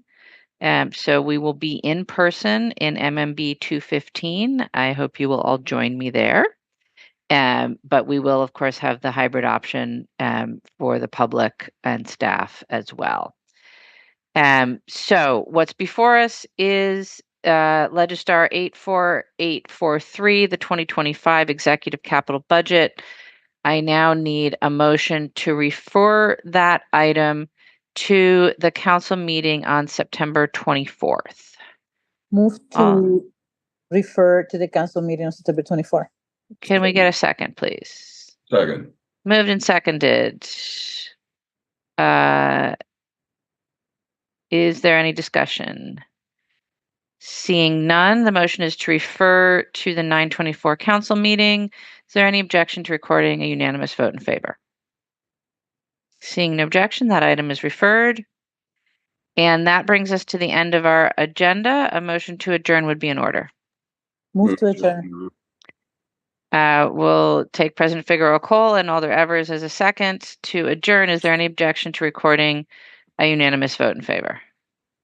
Seeing no objection, we are adjourned. Thank you all. Have a good night. Thank you.